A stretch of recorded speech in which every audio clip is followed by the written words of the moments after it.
ਰਾਮ ਸਰੂਪ ਪਣਖੀ ਦਾ novel ਜ਼ਮੀਨਾਂ ਵਾਲੇ ਦਾ 25 ਵਾਂਗ। ਕੁੱਕਰ ਮਰ ਚੁੱਕਿਆ ਸੀ। ਉਹਦੇ ਵੱਡੇ ਦੋਵੇਂ ਮੁੰਡੇ ਗੇਬੂ ਤੇ ਧੰਨਾ ਸੀਰੀ ਦਾ ਕੰਮ ਕਰਦੇ ਸਨ। ਛੋਟਾ ਕਿਰਪਾਲ ਪੜ੍ਹਦਾ ਸੀ, ਹਾਲੇ ਸਕੂਲ ਵਿੱਚ ਹੀ ਸੀ। ਉੱਥੋਂ ਦੇ ਹਾਈ ਸਕੂਲ ਦਾ 9ਵੀਂ ਦਾ ਵਿਦਿਆਰਥੀ ਸੀ। ਉਹ ਪੜ੍ਹਨ 'ਚ ਤਿੱਖਾ ਸੀ, ਹਰੇਕ ਜਮਾਤ 'ਚ ਚੰਗੇ ਨੰਬਰ ਲੈ ਕੇ ਪਾਸ ਹੁੰਦਾ। ਕੁੱਕਰ ਦੇ ਮਰਨ ਬਾਅਦ ਹੁਣ ਉਹਦੇ ਦੋਵੇਂ ਵੱਡੇ ਭਰਾ ਉਹਨੂੰ ਪੜ੍ਹਾ ਰਹੇ ਸਨ। ਉਹਦਾ ਖਰਚਾ ਦਿੰਦੇ, ਉਹਨੂੰ ਕੱਪੜੇ ਸਿਲਵਾ ਦਿੰਦੇ। ਕਿਰਪਾਲ ਦੀਆਂ ਭਰਜਾਈਆਂ ਦੋਵੇਂ ਚੰਗੀਆਂ ਸੀ। ਉਹਨਾਂ ਨੂੰ ਦਿਓਰ ਨਾਲ ਕੋਈ ਹਸਦ ਨਹੀਂ ਸੀ, ਕੋਈ ਗਿਲਾ ਨਹੀਂ ਸੀ। ਕੁੱਕਰ ਦੇ ਮਰਨ ਤੋਂ 1 ਸਾਲ ਬਾਅਦ ਹੀ ਦੋਵੇਂ ਭਰਾਵਾਂ ਨੇ ਰੋਟੀ ਅੱਡ ਕਰ ਲਈ ਸੀ। ਗਾਂ ਉਹਨਾਂ ਦੇ ਛੋਟੇ ਛੋਟੇ ਬੱਚੇ ਵੀ ਸਨ। ਕਿਰਪਾਲ ਭਤੀਜੇ ਭਤੀਜੀਆਂ ਨੂੰ ਬਹੁਤ ਪਿਆਰ ਕਰਦਾ, ਸ਼ਾਇਦ ਇਸੇ ਕਰਕੇ ਉਹ ਭਰਜਾਈਆਂ ਨੂੰ ਚੰਗਾ ਲੱਗਦਾ। ਕੁੱਕਰ ਦਾ ਘਰ ਵਿਹੜੇ ਦੇ ਐਨ ਵਿਚਕਾਰ ਸੀ। ਗਲੀ ਉੱਤੇ ਇੱਕ ਛੋਟਾ ਦਰਵਾਜ਼ਾ, ਜਿਸ 'ਚੋਂ ਵਿਹਲੇ ਸਮੇਂ ਬਹਿੰਦੇ। ਉਹਨਾਂ ਦੇ ਆਇਆ ਗਿਆ ਵੀ ਇਸ ਦਰਵਾਜ਼ੇ ਵਿੱਚ ਹੀ ਬੈਠਦਾ ਤੇ ਇੱਥੇ ਹੀ ਸੌਂਦਾ ਬਹਿੰਦਾ। ਦਰਵਾਜ਼ੇ ਤੋਂ ਮਗਰ ਗੁਆਂਢੀਆਂ ਦੀ ਕੰਧ ਨਾਲ ਮੈਸਾਂ ਦੀ ਖੁਰਲੀ ਸੀ। ਖੁਰਲੀ ਉੱਤੇ ਇੱਟ ਬਾਲੇ ਦਾ ਛਤਾ ਕੀਤਾ ਹੋਇਆ। ਇਸ ਛਤਾ ਦੇ ਸਿਰਫ 2 ਥੰਮਲੇ ਸਨ, ਕੰਧ ਕੋਈ ਨਹੀਂ ਸੀ। ਖੁਰਲੀ ਇੰਨੀ ਸੀ ਕਿ ਉੱਤੇ 2-3 ਪਸ਼ੂ ਬੱਝ ਸਕਣ, ਕੱਖ ਕੰਡਾ ਖਾ ਸਕਦੇ। ਵਿਹੜੇ ਦੇ ਪਿਛਲੇ ਪਾਸੇ 2 ਨਿੱਕੀਆਂ ਨਿੱਕੀਆਂ ਸਬਾਤਾਂ ਸਨ। ਹੁਣ ਇਹ ਦੋਵੇਂ ਸਬਾਤਾਂ ਦੋਵੇਂ ਭਰਾਵਾਂ ਨੇ ਵੰਡ ਲਈਆਂ। ਇੱਕ ਇੱਕ ਸਬਾਤ ਆ ਗਈ। ਕਿਰਪਾਲ ਦਾ ਫਿਲਹਾਲ ਕੋਈ ਹਿੱਸਾ ਨਹੀਂ ਰੱਖਿਆ। ਭਰਜਾਈਆਂ ਹੱਸਦੀਆਂ ਹੁੰਦੀਆਂ, ਇਹਨੇ ਤਾਂ ਪੜ੍ਹ ਲਿਖ ਕੇ ਕਿਸੇ ਕੰਮ ਤੇ ਹੋ ਜਾਣਾ, ਜਿੱਥੇ ਕੰਮ ਤੇ ਲੱਗੂ ਉੱਥੇ ਹੀ ਰਹੂ, ਇੱਥੇ ਤਾਂ ਇਹਨੇ ਰਹਿਣਾ ਨਹੀਂ। ਆਖਦੀਆਂ, ਇਹਦੀ ਬਹੂ ਵੀ ਕੋਈ 12 ਤਾਲੇ ਆਊ, ਪੜ੍ਹੀ ਲਿਖੀ। ਸਾਡੇ 'ਚ ਉਹਨੇ ਕਦੋਂ ਕੱਟਿਆ, ਅਚਣਿਆ ਪਚਣਿਆਂ ਵਾਲੀ ਨੇ। ਰੋਟੀ ਕਿਰਪਾਲ ਜਿੱਧਰ ਮਰਜ਼ੀ ਖਾ ਲੈਂਦਾ, ਸੌਂਦਾ ਦਰਵਾਜ਼ੇ 'ਚ। ਦਰਵਾਜ਼ੇ ਦੀ ਅਲਮਾਰੀ 'ਚ ਉਹਦਾ ਬਸਤਾ ਪਿਆ ਰਹਿੰਦਾ, ਵਾਧੂ ਕਿਤਾਬਾਂ ਤੇ ਉਹਦਾ ਨਿੱਕ ਸੁੱਕ ਵੀ। ਗਲ ਤੇੜ ਦੇ ਕੱਪੜੇ ਉਹ ਆਪੇ ਹੀ ਧੋ ਲੈਂਦਾ, ਧੋਤੇ ਕੱਪੜੇ ਵੀ ਉਸੇ ਅਲਮਾਰੀ 'ਚ ਹੁੰਦੇ। ਜਵਾਕਾਂ ਦੇ ਡਰੋਂ ਉਹ ਅਲਮਾਰੀ ਨੂੰ ਜੰਦਰਾ ਲਾ ਕੇ ਰੱਖਦਾ। ਬਹੁਤਾ ਕਰਕੇ ਆਪਣੀ ਵੱਡੀ ਭਰਜਾਈ ਗੈਬੂ ਦੀ ਬਹੂ ਦੇ ਨੇੜੇ ਰਹਿੰਦਾ। ਉਹਦੇ ਵਿੱਚੋਂ ਉਹਦੀ ਮਾਂ ਵਰਗਾ ਨਿੱਘ ਤੇ ਪਿਆਰ ਮਿਲਦਾ ਸੀ। ਛੋਟੀ ਵੀ ਮਾੜੀ ਨਹੀਂ ਸੀ, ਉਹ ਵੀ ਕਿਰਪਾਲ ਨੂੰ ਚਾਹੁੰਦੀ, ਪਾਲੇ ਪਾਲੇ ਕਰਦੀ ਰਹਿੰਦੀ। ਪਰ ਨਹੀਂ, ਉਹ ਵੱਡੀ ਦੇ ਬਹੁਤਾ ਨੇੜੇ ਸੀ। ਆਪਣੀਆਂ ਆਪਣੀਆਂ ਮੱਝਾਂ ਲਈ ਉਹ ਦੋਵੇਂ ਜਣੀਆਂ ਜੱਟਾਂ ਦੀਆਂ ਫਸਲਾਂ ਵਿੱਚੋਂ ਵੱਟਾਂ ਖਾਲਾਂ ਤੋਂ ਕੱਖ ਖੋਦ ਕੇ ਲਿਆਉਂਦੀਆਂ ਸਨ। ਕੱਖਾਂ ਦਾ ਟੋਕਾ ਕਰਕੇ ਤੂੜੀ 'ਚ ਰਲਾ ਦਿੰਦੀਆਂ, ਜਿਹਨੂੰ ਮੱਝ ਖੁਸ਼ ਹੋ ਕੇ ਖਾਂਦੀ ਸੀ। ਛੁੱਟੀ ਵਾਲੇ ਦਿਨ ਕਿਰਪਾਲ ਦੀ ਵੱਡੀ ਭਰਜਾਈ ਨਾਲ ਕੱਖ ਖੋਤਣ ਜਾਂਦਾ। ਉਹ ਭਰਜਾਈ ਨਾਲੋਂ ਵੱਡੀ ਭਰੀ ਲਿਆਉਂਦਾ। ਉਹ ਖੇਤੋਂ ਸੁੱਕੀਆਂ ਲੱਕੜਾਂ ਵੀ ਲਿਆਉਂਦੀਆਂ, ਲੱਕੜਾਂ ਨੂੰ ਕੱਖਾਂ ਦੀ ਭਰੀ 'ਚ ਬੰਨ੍ਹ ਲੈਂਦੀਆਂ। ਭਾਰ ਨਾਲ ਉਹਨਾਂ ਦਾ ਸਰੀਰ ਦੂਹਰਾ ਹੋ ਜਾਂਦਾ। ਮੂੰਹ ਦਾ ਮੁੜਕਾ ਕੁੜਤੀ ਦੇ ਗੁਲਾਮੇ ਵਿੱਚ ਜਜ਼ਬ ਹੁੰਦਾ ਰਹਿੰਦਾ। ਜਦੋਂ ਤੋਂ ਮਸ਼ੀਨਰੀ ਦੀ ਵਰਤੋਂ ਵਧਣ ਲੱਗੀ ਸੀ, ਪੰਜਾਬ 'ਚ ਬਿਹਾਰੀ ਭਈਏ ਆਉਣ ਲੱਗੇ ਸਨ, ਉਦੋਂ ਤੋਂ ਪਿੰਡਾਂ ਦੀ ਖੇਤੀ ਜੱਟਾਂ ਦੇ ਹੱਥੋਂ ਖਿਸਕਣ ਲੱਗ ਪਈ ਸੀ। ਮਸ਼ੀਨ ਤੇ ਭਈਏ ਨੇ ਜੱਟ ਨੂੰ ਵਿਹਲਾ ਕਰ ਦਿੱਤਾ ਸੀ। ਬਹੁਤ ਸਾਰੇ ਘਰਾਂ 'ਚ ਊਠ ਬਲਦ ਰਹੀ ਨਹੀਂ ਸੀ, ਟਰੈਕਟਰ ਹੀ ਹਰ ਪਾਸੇ ਨਜ਼ਰ ਆਉਂਦਾ। ਊਠ ਬਲਦ ਨਹੀਂ ਰਹਿ ਗਏ ਸਨ ਤਾਂ ਸੀਰੀ ਵੀ ਨਾ ਰਹੇ। ਕੰਮ ਲਈ ਕਿਸਾਨ ਲੋਕ ਸੀਰੀਆਂ ਦੀ ਥਾਂ ਨੌਕਰ ਰੱਖਣ ਲੱਗੇ। ਮਜ਼੍ਹਬੀ ਰਾਮਦਾਸੀਏ ਨਾਲੋਂ ਬਿਹਾਰੀ ਭਈਆ ਸਸਤਾ ਪੈਂਦਾ। ਉਹ ਕੱਦ ਦਾ ਚਾਹੇ ਅੱਧਾ ਜਿਹਾ ਆਦਮੀ ਹੁੰਦਾ, ਪਰ ਕੰਮ 'ਚ ਅੱਕਦਾ ਥੱਕਦਾ ਨਹੀਂ ਸੀ। ਮਜ਼੍ਹਬੀ ਰਾਮਦਾਸੀਏ ਵਾਂਗ ਉਹਨੇ ਕਿਧਰੇ ਗਰਾਂ ਕੋਈ ਜਾਂ ਰਿਸ਼ਤੇਦਾਰੀ 'ਚ ਵਿਆਹ ਮਰਨੇ ਤੇ ਨਹੀਂ ਜਾਣਾ ਹੁੰਦਾ ਸੀ। ਉਹਨਾਂ ਦਾ ਜੱਟ ਕੋਲ ਹੀ ਰਹਿਣਾ ਹੁੰਦਾ 24 ਘੰਟੇ। 100 ਦੁੱਲੇ ਕੀ ਪੱਤੀ ਦੇ ਰਾਮਦਾਸੀਆਂ ਵਿਹੜੇ 'ਚੋਂ 5-7 ਘਰ ਹੀ 100 ਦੁੱਲੇ ਕੀ ਪੱਤੀ ਦੇ ਰਾਮਦਾਸੀਆਂ ਵਿਹੜੇ 'ਚੋਂ 5-7 ਘਰ ਹੀ ਅਜਿਹੇ ਰਹਿ ਗਏ ਜੋ ਜੱਟਾਂ ਦੇ ਸੀਰੀ ਸਨ। ਬਾਕੀ ਲੋਕਾਂ ਨੇ ਸੀਰ ਛੱਡ ਦਿੱਤਾ ਤੇ ਹੋਰ ਕੰਮਾਂ 'ਚ ਪੈ ਗਏ। ਅਜਿਹਾ ਕੀਤੇ ਬਗੈਰ ਗੁਜ਼ਾਰਾ ਵੀ ਨਹੀਂ ਸੀ। ਪਹਿਲਾਂ ਧੰਨੇ ਨੇ ਸੀਰ ਛੱਡਿਆ। ਉਹਨਾਂ ਦੇ ਪਿੰਡ ਦਾ ਬਾਣੀਆ ਤਾਂ ਇੱਕ ਮੁੰਡਾ ਰਾਜਕੁਮਾਰ ਆਲਾ ਸਿੰਘ ਵਾਲੇ PWD ਦੀ BR ਬ੍ਰਾਂਚ ਵਿੱਚ ਕਲਰਕ ਸੀ। ਰਾਜਕੁਮਾਰ ਦੇ ਬਾਪ ਨੇ ਬਹੁਤ ਵਰ੍ਹੇ ਪਹਿਲਾਂ ਪਿੰਡ ਛੱਡ ਕੇ ਆਲਾ ਸਿੰਘ ਵਾਲੇ ਆਪਣੀ ਹੱਟੀ ਪਾ ਲਈ ਸੀ। ਉਹਦੇ ਕੋਲ ਮਿੱਟੀ ਦੇ ਤੇਲ ਦਾ ਡਿਪੂ ਵੀ ਸੀ। ਹੱਟੀ ਤਾਂ ਘੱਟ ਚੱਲਦੀ, ਪਰ ਮਿੱਟੀ ਦੇ ਤੇਲ 'ਚ ਬਹੁਤ ਕਾਲੇ ਮਾਲੇ ਸੀ। ਭਾਨਾ ਮਲ ਨੇ ਬਹੁਤ ਪੈਸਾ ਕਮਾਇਆ। ਉਹਨੇ ਆਪਣੇ ਦੋਵੇਂ ਮੁੰਡੇ ਵੀ ਪੜ੍ਹਾ ਲਏ, ਦੋਵਾਂ ਨੂੰ ਨੌਕਰੀ ਉੱਤੇ ਲਗਵਾਇਆ।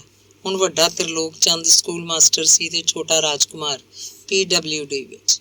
ਰਾਜਕੁਮਾਰ ਧੰਨੇ ਦਾ ਬਚਪਨ ਦਾ ਆੜੀ ਸੀ। ਰਾਜਕੁਮਾਰ ਜਦੋਂ ਕਦੇ ਪਿੰਡ ਆਉਂਦਾ, ਧੰਨੇ ਨੂੰ ਮਿਲ ਕੇ ਜਾਂਦਾ। ਉਹ ਬਚਪਨ ਦੀਆਂ ਗੱਲਾਂ ਮਾਰਦੇ ਤੇ ਹੱਸਦੇ। ਧੰਨਾ ਵੀ ਸ਼ਹਿਰ ਜਾ ਕੇ ਰਾਜਕੁਮਾਰ ਨੂੰ ਉਹਦੇ ਦਫ਼ਤਰ 'ਚ ਮਿਲ ਆਉਂਦਾ।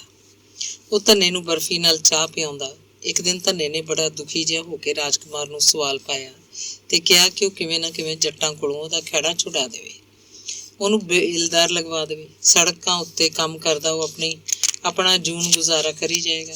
ਰਾਜਕੁਮਾਰ ਲਈ ਇਹ ਕੋਈ ਵੱਡਾ ਕੰਮ ਨਹੀਂ ਸੀ। ਫਿਰ ਵੀ ਧੰਨਾ ਉਹਦਾ ਯਾਰ ਸੀ। ਉਹ ਸੀਰ ਦਾ ਕੰਮ ਛੱਡ ਕੇ 5-7 ਮਹੀਨਿਆਂ ਅੰਦਰ ਹੀ ਬੇਲਦਾਰ ਬਣ ਗਿਆ ਤੇ ਫਿਰ ਮੇਟ ਵੀ। ਧੰਨੇ ਦੇ ਸੀਰ ਛੱਡਣ ਤੋਂ ਅਗਲੇ ਸਾਲ ਹੀ ਗੈਬੂ ਨੇ ਵੀ ਸੀਰ ਛੱਡ ਦਿੱਤਾ। 1 ਸਾਲ ਤਾਂ ਉਹ ਔਖਾ ਜਿਹਾ ਰਿਹਾ, ਪਰ ਫਿਰ ਸੁਖਾਲਾ ਹੋਣ ਲੱਗਿਆ। ਉਹ ਮੰਡੀ ਉੱਤੇ ਜਾਂਦਾ, ਮੈਸ ਖਰੀਦ ਲਿਆਉਂਦਾ, ਸੱਜਰ ਸੂਈ ਮੱਝ ਲੈ ਕੇ ਆਉਂਦਾ, ਨਫਾ ਕੱਢ ਕੇ ਪਿੰਡ 'ਚ ਹੀ ਮੱਝ ਨੂੰ ਵੇਚ ਦਿੰਦਾ। ਇਹ ਧੰਦਾ ਉਹਨੂੰ ਖਾਸਾ ਰਾਸ ਆਇਆ ਸੀ। ਵਿਹੜੇ ਦੀ ਕੁਰਲੀ ਲੰਬੀ ਹੋ ਗਈ ਸੀ, ਉਹ ਸੁਤਲਾ ਛਤਾ ਵੀ। ਫਿਰ ਤਾਂ ਕੁਰਲੀ ਉੱਤੇ ਉਹਦੀਆਂ 3-3, 4-4 ਮੱਝਾਂ ਖੜੀਆਂ ਰਹਿੰਦੀਆਂ। ਹਰੇ ਲਈ ਉਹ ਕਿਸੇ ਜੱਟ ਤੋਂ ਕਿਆਰਾ ਮੁੱਲ ਲੈ ਲੈਂਦਾ ਸੀ। ਉਹਦੀ ਜਨਾਨੀ ਮੱਝਾਂ ਦੀਆਂ ਸੰਨੀਆਂ ਕਰਦੀ ਫਿਰਦੀ। ਵਿਹੜੇ ਦੇ ਦੂਜੇ ਪਾਸੇ ਕੰਧ ਨਾਲ ਨਲਕਾ ਸੀ। ਦੋਵੇਂ ਘਰ ਇੱਥੋਂ ਹੀ ਪਾਣੀ ਭਰਦੇ। ਨਲਕੇ ਦੇ ਦੋਵੇਂ ਪਾਸੇ ਉੱਚੀਆਂ ਉੱਚੀਆਂ ਬਕਰੈਣਾਂ ਸਨ। ਗਰਮੀ ਦੇ ਦਿਨਾਂ 'ਚ ਇਹਨਾਂ ਬਕਰੈਣਾਂ ਦੀ ਸੰਘਣੀ ਛਾਂ ਹੁੰਦੀ। ਵਿਹਲੇ ਵੇਲੇ ਤੀਵੀਆਂ ਤੇ ਬੱਚੇ ਬਕਰੈਣਾਂ ਥੱਲੇ ਮੰਜੀ ਢਾਹ ਕੇ ਬਹਿੰਦੇ। ਦਰਵਾਜ਼ੇ ਵਾਲੇ ਪਾਸੇ ਦੀ ਬਕਰੈਣ ਕੋਲ ਇੱਟਾਂ ਦਾ ਪੱਕਾ ਫਰਸ਼ ਬਣਵਾ ਕੇ ਗੈਬੂ ਨੇ ਆਪਣੀ ਕੁਤਰੇ ਵਾਲੀ ਮਸ਼ੀਨ ਲਾ ਲਈ। ਕੁਤਰੇ ਨੂੰ ਮੀਂਹ ਕਣੀ ਤੇ ਤਿੱਖੀ ਧੁੱਪ ਦੇ ਬਚਾਓ ਲਈ ਬਕਰੈਣ ਵਧੀਆ ਕੰਮ ਕਰਦੀ। ਧੰਨੇ ਦੀ ਤਨਖਾਹ ਤਾਂ ਬਹੁਤ ਥੋੜੀ ਸੀ, ਪਰ ਉਹ ਉਂਝ ਛੋਡੇ ਲਾਈ ਜਾਂਦਾ। ਸੜਕ ਕਿਨਾਰੇ ਬਜਰੀ ਦੇ ਢੇਰ ਲੱਗੇ ਹੁੰਦੇ ਤੇ ਲੁੱਕ ਦੇ ਢੋਲ। ਉਹ ਚੋਰੀਆਂ ਬਜਰੀ ਵੇਚ ਦਿੰਦਾ, ਲੁੱਕ ਵੇਚਦਾ। ਉਹ ਥੋੜੀ ਥੋੜੀ ਬਜਰੀ ਚੁਕਵਾਉਂਦਾ ਤੇ ਪੀਪਾ 2 ਪੀਪੇ ਲੁੱਕ ਹੀ ਇੰਨੀ ਕੁ ਮਾਰਦਾ ਜਿਹੜੀ ਕਿਸੇ ਨੂੰ ਪਤਾ ਨਾ ਲੱਗੇ। 5ਵੇਂ-7ਵੇਂ ਦਿਨ ਹੀ ਉਹਦਾ ਦਾਅ ਲੱਗ ਜਾਂਦਾ। ਬਹੁਤ ਪੈਸੇ ਬਣਾਉਂਦਾ ਸੀ ਉਹ। ਇਹ ਕਿੱਤਾ ਕਰਨ ਲਈ ਉਹਨੂੰ ਰਾਜਕੁਮਾਰ ਨੇ ਉਕਸਾਇਆ ਸੀ। ਰਾਜਕੁਮਾਰ ਨੇ ਜਦੋਂ ਆਪਣੀ ਕੋਠੀ ਬਣਾਈ ਸੀ ਤਾਂ ਸਾਰੀ ਬਜਰੀ ਤੇ ਲੁੱਕ ਬੇਲਦਾਰਾਂ ਤੇ ਮੇਟਾਂ ਨੇ ਉਹਨੂੰ ਭੇਜੀ ਸੀ। ਧੰਨੇ ਕੋਲ ਇੱਕ ਦਰੀ ਦਾ ਝੋਲਾ ਸੀ, ਤਣੀਆਂ ਵਾਲਾ। ਉਹ ਇਹਨੂੰ ਸਾਈਕਲ ਦੇ ਕੈਰੀਅਰ ਮਗਰ ਅੜਾ ਕੇ ਰੱਖਦਾ। ਉਹਦੀ ਇਹ ਪੱਕੀ ਵਾਣ ਜਦੋਂ ਦੀ ਉਹਦਾ ਦਾਅ ਲੱਗਦਾ, ਉਹ ਕਿਤੋਂ ਝੋਲੇ ਨੂੰ ਬਜਰੀ ਨਾਲ ਭਰ ਲੈਂਦਾ ਤੇ ਉੱਤੋਂ ਦੀ ਤਣੀਆਂ ਬੰਨ ਕੇ ਕੈਰੀਅਰ 'ਚ ਦੇ ਲੈਂਦਾ। ਇਸ ਤਰ੍ਹਾਂ ਉਹਨੇ ਆਪਣੀ ਸਬਾਤ ਦੇ ਬਾਹਰ ਕੰਧ ਨਾਲ ਟੋਆ ਪੁੱਟ ਕੇ ਕਾਫੀ ਸਾਰੀ ਬਜਰੀ ਜਮ੍ਹਾਂ ਕਰ ਲਈ ਸੀ। ਉਹਦੀ ਵਿਉਂਤ ਸੀ ਕਿ ਉਹ ਕਦੇ ਦਰਵਾਜ਼ਾ ਢਾਹ ਕੇ ਗਲੀ ਉੱਤੇ 2 ਬੈਠਕਾਂ ਬਣਾਉਣਗੇ ਤੇ ਬਜਰੀ ਉਦੋਂ ਕੰਮ ਆਏਗੀ। ਧੰਨਾ ਸੜਕ ਦੇ ਦਰਖਤਾਂ ਤੋਂ ਸੁੱਕੀਆਂ ਲੱਕੜਾਂ ਵੱਢ ਕੇ ਵੀ ਲਿਆਉਂਦਾ। ਲੱਕੜਾਂ ਦੀ ਭਰੀ ਬਣਾ ਕੇ ਕੈਰੀਅਰ ਮਗਰ ਬੰਨ੍ਹ ਲੈਂਦਾ। ਲੱਕੜਾਂ ਦੀ ਭਰੀ ਲਿਆਉਣ ਦਾ ਕੰਮ ਸਾਰੇ ਬੇਲਦਾਰ ਹੀ ਕਰਦੇ। ਬਜਰੀ ਘਰ ਲੈ ਕੇ ਆਉਣ ਤੇ ਲੁੱਕ ਬਜਰੀ ਵੇਚਣ ਦਾ ਧੰਦਾ ਸਿਰਫ ਉਹੀ ਕਰਦਾ, ਕਿਉਂਕਿ ਉਹ ਮੇਟ ਸੀ, ਬੇਲਦਾਰਾਂ ਦਾ ਅਫਸਰ ਸੀ। ਉਹਦੀ ਇਸ ਚੋਰੀ ਬਾਰੇ ਸਾਰੇ ਬੇਲਦਾਰਾਂ ਨੂੰ ਪਤਾ ਸੀ। ਉਹ ਬੇਲਦਾਰਾਂ ਨੂੰ ਕੰਮ 'ਚ ਸੁਖਾਲਾ ਵੀ ਤਾਂ ਰੱਖਦਾ ਸੀ। ਉਤਲੇ ਅਫਸਰਾਂ ਕੋਲ ਉਹਨਾਂ ਦੀ ਤਾਰੀਫ ਕਰਦਾ। ਕਿਸੇ ਬੇਲਦਾਰ ਨੂੰ ਜ਼ਰੂਰੀ ਕੰਮ ਹੁੰਦਾ ਤਾਂ ਉਹਦੀ ਫਰਲੋ ਵੀ ਮਰਵਾ ਦਿੰਦਾ। ਗੈਬੂ ਤੇ ਧੰਨੇ ਦਾ ਆਪਸ 'ਚ ਪਿਆਰ ਬਹੁਤ ਸੀ। ਉਹਨਾਂ ਦੀਆਂ ਬਹੂਆਂ ਵੀ ਮਿਲ ਜੁਲ ਕੇ ਰਹਿੰਦੀਆਂ। ਜਵਾਕ ਇਕੱਠੇ ਹੀ ਸੌਂਦੇ ਪੈਂਦੇ, ਖੇਡਦੇ, ਜਿਵੇਂ ਇੱਕੋ ਘਰ ਦੇ ਜਵਾਕ ਹੋਣ। ਦੋਵਾਂ ਪਰਿਵਾਰਾਂ 'ਚ ਕੋਈ ਖਾਸ ਮੇਰ ਤੇਰ ਨਹੀਂ ਸੀ। ਦੋਵਾਂ ਦੀ ਆਰਥਿਕ ਹਾਲਤ ਹੁਣ ਚੰਗੀ ਸੀ। ਮੌਜਾਂ ਕਰਦੇ। ਜੱਟ ਹੁਣ ਉਹਨਾਂ ਦੀ ਯਾਦ ਨਹੀਂ ਸੀ, ਸਗੋਂ ਜੱਟਾਂ ਨੂੰ ਅੰਦਰ ਖਾਤੇ ਟਿੱਚ ਜਾਣਦੇ। ਕਦੇ ਕਦੇ ਦੋਵੇਂ ਭਰਾ ਅੰਦਰ ਸਬਾਤ 'ਚ ਬੈਠ ਕੇ ਘਰ ਦੀ ਕੱਢੀ ਦਾਰੂ ਪੀਂਦੇ। ਚੁੱਲ੍ਹੇ ਉੱਤੇ ਮੀਟ ਰਿੱਝ ਰਿਹਾ ਹੁੰਦਾ। ਉਸ ਦਿਨ ਸਾਰਾ ਟੱਬਰ ਮੀਟ ਨਾਲ ਰੋਟੀ ਖਾਂਦਾ। ਦਾਰੂ ਪੀਂਦੇ ਉਹ ਆਪਣੇ ਬਾਪ ਘੁੱਕਰ ਦੀਆਂ ਗੱਲਾਂ ਕਰਨ ਲੱਗਦੇ, ਜਿਹਨੇ ਸਾਰੀ ਉਮਰ ਜੱਟਾਂ ਦੀ ਗੁਲਾਮੀ ਕੀਤੀ ਸੀ। ਕਿਰਪਾਲ ਕੋਲ ਬੈਠਾ ਉਹਨਾਂ ਦੀਆਂ ਗੱਲਾਂ ਸੁਣਦਾ। ਉਹ ਦਾਰੂ ਨਹੀਂ ਸੀ ਪੀਂਦਾ, ਉਹਨਾਂ ਨੂੰ ਪਾਣੀ ਧਾਣੀ ਲਿਆ ਕੇ ਦਿੰਦਾ। ਜਦੋਂ ਉਹਨਾਂ ਦੀਆਂ ਬਹੁਤ ਸਾਰੀਆਂ ਗੱਲਾਂ ਸੁਣ ਚੁੱਕਿਆ ਹੁੰਦਾ ਤਾਂ ਰੋਟੀ ਖਾ ਕੇ ਦਰਵਾਜ਼ੇ 'ਚ ਆ ਬੈਠਦਾ ਤੇ ਆਪਣੀ ਪੜ੍ਹਾਈ ਦਾ ਕੰਮ ਕਰਨ ਲੱਗਦਾ। ਉਹਨੂੰ ਆਪਣੀ ਮਿਹਨਤ ਤੇ ਲਗਨ ਉੱਤੇ ਮਾਣ ਸੀ। ਧੰਨਿਆ, ਆਹ ਤੂੰ ਜਿਹੜੀ ਮਾਰ ਧਾੜ ਜੀ ਕਰਦਾ ਰਹਿਣਾ ਹੈ, ਲੁੱਕ ਬਜਰੀ ਵੇਚਦਾ ਹੈ, ਇਹ ਚੰਗੀ ਗੱਲ ਨਹੀਂ ਤੇਰੀ ਯਾਰ। ਗੈਬੂ ਨੂੰ ਸਾਰਾ ਪਤਾ ਸੀ। ਕਿਉਂ ਚੰਗੀ ਨਹੀਂ? ਹੋਰ ਫਿਰ ਤਨਖਾਹ ਨਾਲ ਕੀ ਬਣਦਾ? ਧੰਨਾ ਦ੍ਰਿੜ ਸੀ। ਬੰਦੇ ਨੂੰ ਹੱਕ ਦੀ ਕਮਾਈ ਖਾਣੀ ਚਾਹੀਦੀ ਹੈ। ਜੇ ਕਿਸੇ ਦਿਨ ਫੜਿਆ ਗਿਆ ਫਿਰ ਤੇਰੀ ਨੌਕਰੀ ਵੀ ਜਾਊ। ਨਹੀਂ, ਮੈਂ ਫੜਿਆ ਨਹੀਂ ਜਾਂਦਾ। ਸਾਡੇ ਦਫ਼ਤਰ ਵਾਲਿਆਂ ਨੂੰ ਸਭ ਪਤਾ ਹੈ, ਉਹ ਆਪ ਕੀ ਘੱਟ ਗੁਜ਼ਾਰਦੇ ਆ। ਫਿਰ ਵੀ ਬਚ ਕੇ ਰਿਹਾ ਕਰ ਭਾਈ। ਯਾਰ ਤੂੰ ਗੱਲਾਂ ਕੀ ਕਰਦਾ? ਕੁੱਲ ਮਹਿਕਮਾ ਮਾਰ ਧਾੜ ਕਰਦਾ, ਜਿੰਨੀ ਵੀ ਕਿਸੇ ਤੋਂ ਹੁੰਦੀ ਹੈ। ਕਿਸੇ ਵੀ ਮਹਿਕਮੇ ਦਾ ਨਾਂ ਲੈ ਲੈ, ਕੀ ਨਹੀਂ ਕਰਦਾ ਕੋਈ। ਸਾਰਾ ਦੇਸ਼ ਇਸੇ ਰਾਹ ਤੁਰਿਆ ਹੋਇਆ। ਹੱਕ ਦੀ ਕਮਾਈ ਦਾ ਜ਼ਮਾਨਾ ਕਿੱਥੇ ਰਹਿ ਗਿਆ? ਜਿਹੜਾ ਨਹੀਂ ਕਰਦਾ ਫਿਰ ਮਰੇ ਭੁੱਖਾ। ਉਹਦੇ ਨਾਲ ਕੰਮ ਕਰਦੇ ਉਹਨੂੰ ਉੱਲੂ ਹੀ ਕਹਿੰਦੇ ਆ। ਧੰਨਾ ਸ਼ਹਿਰ ਆਉਂਦਾ ਜਾਂਦਾ ਹੋਣ ਕਰਕੇ ਤੇ ਰਾਜਕੁਮਾਰ ਤੋਂ ਗੱਲਾਂ ਸੁਣ ਕੇ ਸਭ ਜਾਣਦਾ ਸੀ। ਅੰਗ 26ਵਾਂ। ਕਿਰਪਾਲ 10ਵੀਂ ਬਾਅਦ ਆਲਾ ਸਿੰਘ ਵਾਲੇ ਕਾਲਜ ਜਾਣ ਲੱਗਿਆ ਸੀ। ਉਹਨੇ ਨਾਨ ਮੈਡੀਕਲ ਲਿਆ ਸੀ। ਬੱਸਾਂ ਆਮ ਸਨ। ਨਿੱਤ ਸਵੇਰੇ ਬੱਸ ਉੱਤੇ ਜਾਂਦਾ। ਪੀਰੀਅਡ ਖਤਮ ਹੋਣ ਬਾਅਦ ਬੱਸ ਤੇ ਹੀ ਪਿੰਡ ਨੂੰ ਮੋੜ ਆਉਂਦਾ। ਉਹਨੂੰ ਕੋਈ ਐਬ ਨਹੀਂ, ਕੋਈ ਸ਼ੌਕ ਨਹੀਂ, ਬਸ ਆਪਣੀ ਪੜ੍ਹਾਈ ਵੱਲ ਧਿਆਨ ਰੱਖਦਾ। ਦਰਵਾਜ਼ੇ 'ਚ ਬੈਠਾ ਪੜ੍ਹਦਾ ਰਹਿੰਦਾ। ਸਿਆਲਾਂ ਦੇ ਦਿਨਾਂ 'ਚ ਬਿਜਲੀ ਬੱਤੀ ਬਾਲ ਕੇ ਅੱਧੀ ਰਾਤ ਤੱਕ ਬੈਠਦਾ। ਸਵੇਰੇ ਸਵੇਰੇ ਉੱਠਦਾ, ਦਰਵਾਜ਼ੇ 'ਚ ਉਹਦਾ ਬੱਤੀਆਂ ਵਾਲਾ ਸਟੋਵ ਰੱਖਿਆ ਹੋਇਆ ਸੀ। ਆਪੇ ਚਾਹ ਬਣਾਉਂਦਾ, ਚਾਹ ਪੀ ਕੇ ਪੜ੍ਹਨ ਬੈਠ ਜਾਂਦਾ। ਪੜ੍ਹਾਈ ਦੀ ਲਗਨ ਉਹਨੂੰ ਕਿਸੇ ਖੁਮਾਰ ਵਾਂਗ ਚੜ੍ਹੀ ਹੋਈ ਸੀ। ਹੁਣ ਉਹ ਦੋਵਾਂ ਭਰਾਵਾਂ ਤੋਂ ਖਰਚ ਲੈਂਦਾ, ਓਨਾ ਹੀ ਲੈਂਦਾ ਜਿੰਨੀ ਉਹਦੀ ਲੋੜ ਹੁੰਦੀ। ਉਹ ਫਜ਼ੂਲ ਖਰਚ ਬਿਲਕੁਲ ਨਹੀਂ ਸੀ ਕਰਦਾ, ਸਗੋਂ ਸੰਕੋਚ ਨਾਲ ਚੱਲਦਾ। ਕਿਰਪਾਲ BSc ਵਿੱਚੋਂ ਚੰਗੇ ਨੰਬਰਾਂ ਦੀ ਸੈਕੰਡ ਡਿਵੀਜ਼ਨ ਲੈ ਕੇ ਪਾਸ ਹੋਇਆ। ਵਿਹੜੇ 'ਚ BA ਜਾਂ BSc ਨੂੰ ਕੋਈ ਨਹੀਂ ਜਾਣਦਾ ਸੀ। ਉਹਨਾਂ ਨੂੰ ਤਾਂ ਬਸ ਇੰਨੀ ਖੁਸ਼ੀ ਸੀ ਕਿ ਘੁੱਕਰ ਦਾ ਛੋਟਾ ਮੁੰਡਾ 14 ਪਾਸ ਹੈ। ਰਾਮਦਾਸੀਆਂ 'ਚੋਂ ਪਹਿਲਾ ਮੁੰਡਾ ਸੀ ਜਿਹਨੇ ਇੰਨੀਆਂ ਜਮਾਤਾਂ ਪਾਸ ਕੀਤੀਆਂ ਸੀ। ਭਰਾਵਾਂ ਨੇ ਸਾਰੇ ਵਿਹੜੇ 'ਚ ਘਰ ਘਰ 2-2 ਲੱਡੂ ਦਿੱਤੇ। ਭਰਜਾਈਆਂ ਨੂੰ ਹਿੱਕ ਨਾਲ ਲਾਉਂਦੀਆਂ। ਉਹਨਾਂ ਨੂੰ ਚਾਅ ਸੀ ਕਿ ਹੁਣ ਉਹਨਾਂ ਦੇ ਆਪਣੇ ਜਵਾਕ ਵੀ ਇੰਨਾ ਹੀ ਪੜ੍ਹਨਗੇ ਤੇ ਚੰਗੇ ਕਿੱਤਿਆਂ ਉੱਤੇ ਲੱਗਣਗੇ। ਉਹਨਾਂ ਦੇ ਘਰਾਂ ਦੀ ਗਰੀਬੀ ਧੋਤੀ ਜਾਊਗੀ। ਕਿਰਪਾਲ ਨੇ ਆਲਾ ਸਿੰਘ ਵਾਲੇ ਦੇ ਰੋਜ਼ਗਾਰ ਦਫ਼ਤਰ 'ਚ ਆਪਣਾ ਨਾਂ ਦਰਜ ਕਰਵਾ ਦਿੱਤਾ। ਉਹਨਾਂ ਦਿਨਾਂ 'ਚ FCI ਦੀਆਂ ਪੋਸਟਾਂ ਨਿਕਲੀਆਂ। ਫਾਰਮ ਲਿਆ ਕੇ ਕਿਰਪਾਲ ਨੇ ਅਪਲਾਈ ਕਰ ਦਿੱਤਾ। ਕਈ 100 ਪੋਸਟਾਂ ਸਨ। ਮਜ਼੍ਹਬੀ ਰਾਮਦਾਸੀਆਂ ਲਈ ਰਾਖਵੀਆਂ ਥਾਵਾਂ ਵੀ ਸਨ। ਕਿਰਪਾਲ ਦੀ ਕੋਈ ਸਿਫਾਰਿਸ਼ ਨਹੀਂ ਸੀ, ਪਰ ਉਹਨੂੰ ਉਮੀਦ ਸੀ, ਧੁੰਦਲੀ ਜਿਹੀ ਉਮੀਦ, ਕਿ ਉਹ ਚੁਣ ਲਿਆ ਜਾਏਗਾ। ਉਹਦਾ ਮਨ ਕਹਿੰਦਾ ਸੀ, ਉਹਦੀ ਲਾਲਸਾ ਕਹਿੰਦੀ ਸੀ। ਧੰਨੇ ਨੇ ਆਲਾ ਸਿੰਘ ਵਾਲੇ ਜਾ ਕੇ ਰਾਜਕੁਮਾਰ ਨਾਲ ਵੀ ਸਲਾਹ ਕੀਤੀ। ਰਾਜਕੁਮਾਰ ਨੇ ਦੱਸਿਆ ਕਿ ਬੜਾ ਵਧੀਆ ਮਹਿਕਮਾ ਹੈ, ਇਸ ਵਿੱਚ ਓਲਾ ਬਹੁਤ ਹੈ। ਕਿਰਪਾਲ ਲੱਗ ਗਿਆ ਤਾਂ ਕੁਲਾਂ ਤਰ ਜਾਣਗੀਆਂ। ਆਖੇ ਆਪਣਾ PWD ਤਾਂ ਕੁਛ ਵੀ ਨਹੀਂ FCI ਸਾਹਮਣੇ। ਉਹਨੇ ਧੰਨੇ ਦਾ ਹੌਸਲਾ ਬੰਨਿਆ ਸੀ ਕਿ ਉਹਨਾਂ ਦਾ ਮੁੰਡਾ ਜ਼ਰੂਰ ਸਿਲੈਕਟ ਹੋ ਜਾਏਗਾ, ਕਿਉਂਕਿ ਮਜ਼੍ਹਬੀ ਰਾਮਦਾਸੀਆਂ 'ਚ BSc ਸੀ ਕੋਈ ਕਰਦਾ। 14 ਜਮਾਤਾਂ ਤੱਕ ਤਾਂ ਪਹੁੰਚਦਾ ਹੀ ਕੋਈ ਨਹੀਂ। ਆਖੇ ਤੁਹਾਡਾ ਮੁੰਡਾ ਤਾਂ ਭਾਈ ਹਜ਼ਾਰਾਂ 'ਚੋਂ ਇੱਕ ਹੈ। ਜਾਂ ਰਾਜਕੁਮਾਰ, ਆਪਾਂ ਥੋੜੇ ਘਣੇ ਪੈਸੇ ਵੀ ਝੋਕ ਸਕਦੇ ਹਾਂ। ਦੋਵਾਂ ਭਾਈਆਂ 'ਚ ਇੰਨੀ ਗੁੰਜਾਇਸ਼ ਤਾਂ ਹੈਗੀ ਆ, ਕੋਈ ਘਰ ਜੁਗਾੜ ਤੂੰ। ਧੰਨਾ ਪੱਬਾਂ ਭਾਰ ਹੋਇਆ ਬੈਠਾ ਸੀ। ਨਾ, ਇਹੋ ਜਿਹੀ ਗੱਲ ਆਪਣੀ ਕੋਈ ਨਹੀਂ ਬਣਨੀ। ਪੋਸਟਾਂ ਤਾਂ ਦੇਖ ਕਿੰਨੀਆਂ ਨੇ। ਇੰਨੇ ਮੁੰਡੇ ਤਾਂ ਮਜ਼੍ਹਬੀ ਰਾਮਦਾਸੀਆਂ ਦੇ ਉਹਨਾਂ ਨੂੰ ਮਿਲਣੇ ਵੀ ਨਹੀਂ। ਤੂੰ ਰੱਬ ਤੇ ਨਿਸ਼ਚਾ ਰੱਖ, ਸਰਾਣੇ ਬਾਂਹ ਦੇ ਕੇ ਸੌਂ ਜਾ। ਇੰਟਰਵਿਊ ਨੂੰ ਡੀਕ। ਪੰਜਾਬ 'ਚ ਟੈਕਨੀਕਲ ਅਸਿਸਟੈਂਟ ਤੇ ਅਸਿਸਟੈਂਟ ਗ੍ਰੇਡ ਦੀਆਂ 900 ਪੋਸਟਾਂ ਸਨ। ਮਹਿਕਮਾ ਨਵਾਂ ਸੀ, ਬੰਦਿਆਂ ਦੀ ਬਹੁਤ ਲੋੜ ਸੀ। ATA ਤੇ AG ਦੀਆਂ ਪੋਸਟਾਂ ਸਨ। ਰਾਜਕੁਮਾਰ ਨੇ ਚੰਡੀਗੜ੍ਹ ਜਾ ਕੇ ਪਤਾ ਕੀਤਾ। CTA ਲਈ 2000 ਉਮੀਦਵਾਰ ਸੀ, ਜਦਕਿ AG ਖਾਤਰ 5000 ਮੁੰਡਿਆਂ ਨੇ ਫਾਰਮ ਭਰੇ ਸੀ। ਰਾਜਕੁਮਾਰ ਨੇ ਬੰਦਾ ਲੱਭ ਲਿਆ। TA ਲਈ ਉਹਨਾਂ ਨੂੰ ਥੋੜ੍ਹਾ ਹੀ ਦੇਣਾ ਪਿਆ, ਜਦੋਂ ਕਿ AG ਲਈ ਤਾਂ ਬਹੁਤ ਉੱਚੀ ਰਕਮ ਸੀ। ਇੰਨਾ ਤਾਂ ਗੈਬੂ ਧੰਨੇ ਹੋਰੀ ਦੇ ਵੀ ਨਹੀਂ ਸੀ ਸਕਦੇ। ਇੰਟਰਵਿਊ ਚੰਡੀਗੜ੍ਹ ਹੋਈ ਤੇ ਕਿਰਪਾਲ ਨੂੰ ਟੈਕਨੀਕਲ ਅਸਿਸਟੈਂਟ ਵਜੋਂ ਨਿਯੁਕਤੀ ਪੱਤਰ ਮਿਲ ਗਿਆ। ਇਹ ਕਿਹੜਾ ਮਹਿਕਮਾ ਹੋਇਆ ਵੀ? ਵਿਹੜੇ 'ਚ ਗੱਲਾਂ ਹੁੰਦੀਆਂ। ਕੋਈ ਮਹਿਕਮੇ ਦਾ ਨਾਂ ਤਾਂ ਕਸੂਤਾ ਜਾ ਕੋਈ, ਪਰ ਐਂ ਸੁਣਿਆ ਵੀ ਘੁੱਕਰ ਦਾ ਮੁੰਡਾ ਮੰਡੀਆਂ ਤੇ ਜਾ ਕੇ ਕਣਕ ਖਰੀਦਿਆ ਕਰੂਗਾ। ਕੋਈ ਬਹੁਤਾ ਸਿਆਣਾ ਦੱਸਣ ਲੱਗਦਾ। ਇਹ ਕਣਕ ਖਰੀਦਣ ਦਾ ਕੰਮ ਤਾਂ ਆੜ੍ਹਤੀਆਂ ਦਾ, ਬਾਣੀਆਂ ਬਕਾਲਾਂ ਦਾ। ਕਿਰਪਾਲ ਕਿਤੇ ਬਾਣੀਆਂ ਤੇ ਨੌਕਰ ਤਾਂ ਨਹੀਂ ਹੋ ਗਿਆ? ਸ਼ਰੀਕ ਮਖੌਲ ਉਡਾਉਣ ਲੱਗਦੇ। ਉਹ ਨਹੀਂ ਭਾਈ, ਇਹ ਬਹੁਤ ਵੱਡਾ ਮਹਿਕਮਾ ਹੈ। ਸ਼ਹਿਰਾਂ 'ਚ ਗੋਦਾਮ ਨਹੀਂ ਦੇਖੇ। ਉਹ ਕਣਕਾਂ ਜੀਰੀਆਂ ਦੇ ਸਭ ਇਸੇ ਮਹਿਕਮੇ ਦੇ ਆ। ਇਹ ਮਹਿਕਮਾ ਆੜ੍ਹਤੀਆਂ ਦੇ ਮੂਹਰੇ ਹੋ ਕੇ ਕਣਕ ਜੀਰੀ ਖਰੀਦਦਾ ਹੈ। ਇਹ ਕੋਈ ਛੋਟਾ ਕੰਮ ਨਹੀਂ। ਕਿਰਪਾਲ ਦੀ ਇਹ ਵਧੀਆ ਨੌਕਰੀ ਹੈ, ਸਰਕਾਰੀ ਨੌਕਰੀ ਹੈ, ਪੂਰੀ ਤਨਖਾਹ ਹੈ। ਇਹਦੇ 'ਚ ਕੋਈ ਭੇਤੀ ਬੰਦਾ ਉਹਨਾਂ ਦਾ ਪੱਖੀ ਮਾਣ ਨਾਲ ਦੱਸਦਾ। ਇਹ ਕੀ ਕੰਮ ਹੋਇਆ? 14 ਪਾਸ ਸੀ ਤਾਂ ਕੋਈ ਪਟਵਾਰੀ। ਕਾਨੂੰਗੋ ਲੱਗਦਾ ਜੱਟਾਂ ਨੂੰ ਲੁੱਟ ਖਾਂਦਾ। ਪਟਵਾਰੀ ਕਾਨੂੰਗੋ ਕੀ ਨੇ ਹੁਣ ਕਿਰਪਾਲ ਸਾਹਮਣੇ? ਤੂੰ ਦੇਖੀ ਸਹੀ ਮੁੰਡੇ ਦੇ ਰੰਗ। ਕਿਰਪਾਲ ਦੀ ਪਹਿਲੀ ਪੋਸਟਿੰਗ ਸਬੱਬ ਨਾਲ ਆਲਾ ਸਿੰਘ ਵਾਲੇ ਦੀ ਹੋਈ। ਉੱਥੇ FCI ਦੀਆਂ 9 ਯੂਨਿਟਾਂ ਸਨ। ਹਰ ਯੂਨਿਟ 'ਚ ਕਈ TA ਤੇ AG ਸਨ। ਹੁਣ ਇੱਕ ਯੂਨਿਟ 'ਚ ਜਿਹੜੀ ਲੁਧਿਆਣਾ ਰੋਡ ਉੱਤੇ ਸੀ, ਕਿਰਪਾਲ TA 3 ਸੀ। ਉਹ ਹਰ ਰੋਜ਼ ਪਿੰਡੋਂ ਸਾਈਕਲ ਤੇ ਜਾਂਦਾ। ਬੱਸ ਤੇ ਜਾਣਾ ਠੀਕ ਨਹੀਂ ਸੀ, ਕਿਉਂਕਿ ਸ਼ਹਿਰ ਦੇ ਬੱਸ ਸਟੈਂਡ ਤੇ ਜਾ ਕੇ ਅੱਗੋਂ ਰਿਕਸ਼ਾ ਲੈਣੀ ਪੈਂਦੀ। ਪੈਰੀ ਤੁਰ ਕੇ ਜਾਣਾ ਔਖਾ ਸੀ। ਬੱਸ ਸਟੈਂਡ ਤੋਂ ਉਹਨਾਂ ਦੀ ਯੂਨਿਟ 3 ਕਿਲੋਮੀਟਰ ਦੂਰ ਸੀ। ਪਹਿਲੇ ਮਹੀਨੇ ਹੀ ਪਹਿਲਾਂ ਲੱਗੇ ਮੁੰਡਿਆਂ ਤੋਂ ਗੱਲਾਂ ਸੁਣ ਉਹਨੂੰ ਆਪਣੇ ਮਹਿਕਮੇ ਬਾਰੇ ਖਾਸਾ ਚਾਨਣ ਹੋ ਗਿਆ। ਪਹਿਲੀ ਤਨਖਾਹ ਮਿਲੀ, ਕਿਰਪਾਲ ਨੇ ਪਿੰਡ ਆ ਕੇ ਸਾਰੇ ਦੇ ਸਾਰੇ ਨੋਟ ਵੱਡੀ ਭਰਜਾਈ ਦੇ ਚਰਨਾਂ 'ਚ ਰੱਖ ਦਿੱਤੇ। ਮੱਥਾ ਟੇਕਿਆ। ਭਾਬੀ, ਜੋ ਕੁਛ ਅੱਜ ਮੈਂ ਆ, ਇਹ ਤੇਰੇ ਕਰਕੇ ਆ। ਤੂੰ ਮੈਨੂੰ ਮਾਂ ਵਰਗਾ ਪਿਆਰ ਦਿੱਤਾ।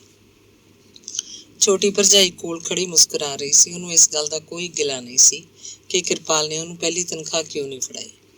ਉਹ ਜਠਾਣੀ ਦੀ ਇੱਜ਼ਤ ਕਰਦੀ ਤੇ ਉਹਨੂੰ ਸੱਸਾਂ ਸਮਾਨ ਸਮਝਦੀ। ਵੱਡੀ ਭਰਜਾਈ ਨੇ ਨੋਟ ਚੁੱਕ ਕੇ ਕਿਰਪਾਲ ਦੀ ਜੇਬ 'ਚ ਪਾ ਦਿੱਤੇ। ਆਖਿਆ, ਪਾਲਿਆ, ਇਹ ਤੇਰੀ ਮਿਹਨਤ ਹੈ ਭਾਈ, ਸਾਨੂੰ ਤਾਂ ਤੇਰਾ ਊਂ ਚਾਹ ਨਹੀਂ ਚੱਕਿਆ ਜਾਂਦਾ। ਫੇਰ ਵੀ ਉਹਨੇ ਅੱਧੀ ਤਨਖਾਹ ਦੋਵੇਂ ਭਰਾਵਾਂ ਦੇ ਮੁੰਡੇ ਕੁੜੀਆਂ 'ਚ ਵੰਡ ਦਿੱਤੀ। ਦੋਵੇਂ ਭਰਜਾਈਆਂ ਨੂੰ 500 ਰੁਪਇਆ ਸੂਟ ਲਿਆਉਣ ਲਈ ਦਿੱਤਾ। ਦੋਵੇਂ ਭਰਾ ਹੱਥਾਂ ਨੂੰ ਠੇਕੇ ਦੀ ਬੋਤਲ ਖੋਲ ਕੇ ਬੈਠ ਗਏ। ਉਹ ਬੱਸ ਅੱਡੇ ਤੋਂ ਬੱਕਰੇ ਦਾ ਮੀਟ ਵੀ ਲੈ ਆਏ ਸਨ। ਧੰਨਾ ਆਖ ਰਿਹਾ ਸੀ, ਆਪਣੀ ਤਾਂ ਸਦੀ ਪਲਟ ਗਈ ਯਾਰ, ਛੋਟਾ ਭਾਈ ਅਫਸਰ ਬਣਿਆ ਹੈ, ਅੱਜ ਪੂਰਾ ਸ਼ੁਗਲ ਕਰਾਂਗੇ। ਜੱਟ 100 ਟਸ਼ਨ ਕਰਦੇ ਆ, ਆਪਾਂ ਨੂੰ ਦਲਿਤ ਦੀ ਜਾਤ ਕਰਕੇ ਮਾਰਨਾ ਤਾਂ ਨਹੀਂ, ਆਪਣਾ ਕੀ ਰੱਬ ਵੇਚਿਆ ਹੋਇਆ। 2 ਪੈਗ ਲਾ ਕੇ ਗੈਬੂ ਨੇ ਕੋਲ ਬੈਠੇ ਕਿਰਪਾਲ ਨੂੰ ਵੀ ਦਾਰੂ ਪਾ ਦਿੱਤੀ। ਕਹਿੰਦਾ, ਅੱਜ ਦਾ ਪਾਲਿਆ ਤੇਰਾ ਪੀਣ ਦਾ ਵੀ ਹੱਕ ਹੈ, ਪੀ ਜਾ ਮੂੰਹ ਨੂੰ ਲਾ ਕੇ। ਉਹ ਕਹਿੰਦਾ, ਨਾ, ਇਹ ਕੰਮ ਨਹੀਂ ਕਰਨਾ, ਦਾਰੂ ਤੁਹਾਨੂੰ ਹੀ ਬਖਸ਼ੀ ਵੱਡਿਆਂ ਨੂੰ। ਕਿਰਪਾਲ ਮੀਟ ਖਾ ਲੈਂਦਾ ਪਰ ਦਾਰੂ ਨਹੀਂ ਪੀਂਦਾ ਸੀ। ਉਹਨੇ ਪਹਿਲਾਂ ਵੀ ਕਦੇ ਦਾਰੂ ਨਹੀਂ ਪੀਤੀ ਸੀ। ਇਹ ਨਿਯਮ ਜਿਹਾ ਉਹਨੇ ਪਤਾ ਨਹੀਂ ਕਿਉਂ ਤੇ ਕਦੋਂ ਪਾ ਦਿੱਤਾ ਸੀ। 2 ਕੁ ਮਹੀਨਿਆਂ ਬਾਅਦ ਹੀ ਕਣਕ ਦਾ ਸੀਜ਼ਨ ਆ ਗਿਆ। ਮੰਡੀਆਂ ਵਿੱਚ ਖਰੀਦਦਾਰੀ ਹੋਣ ਲੱਗੀ। ਖਰੀਦਦਾਰੀ 'ਚ ਕਿਰਪਾਲ ਦੀ ਡਿਊਟੀ ਵੀ ਲੱਗ ਗਈ।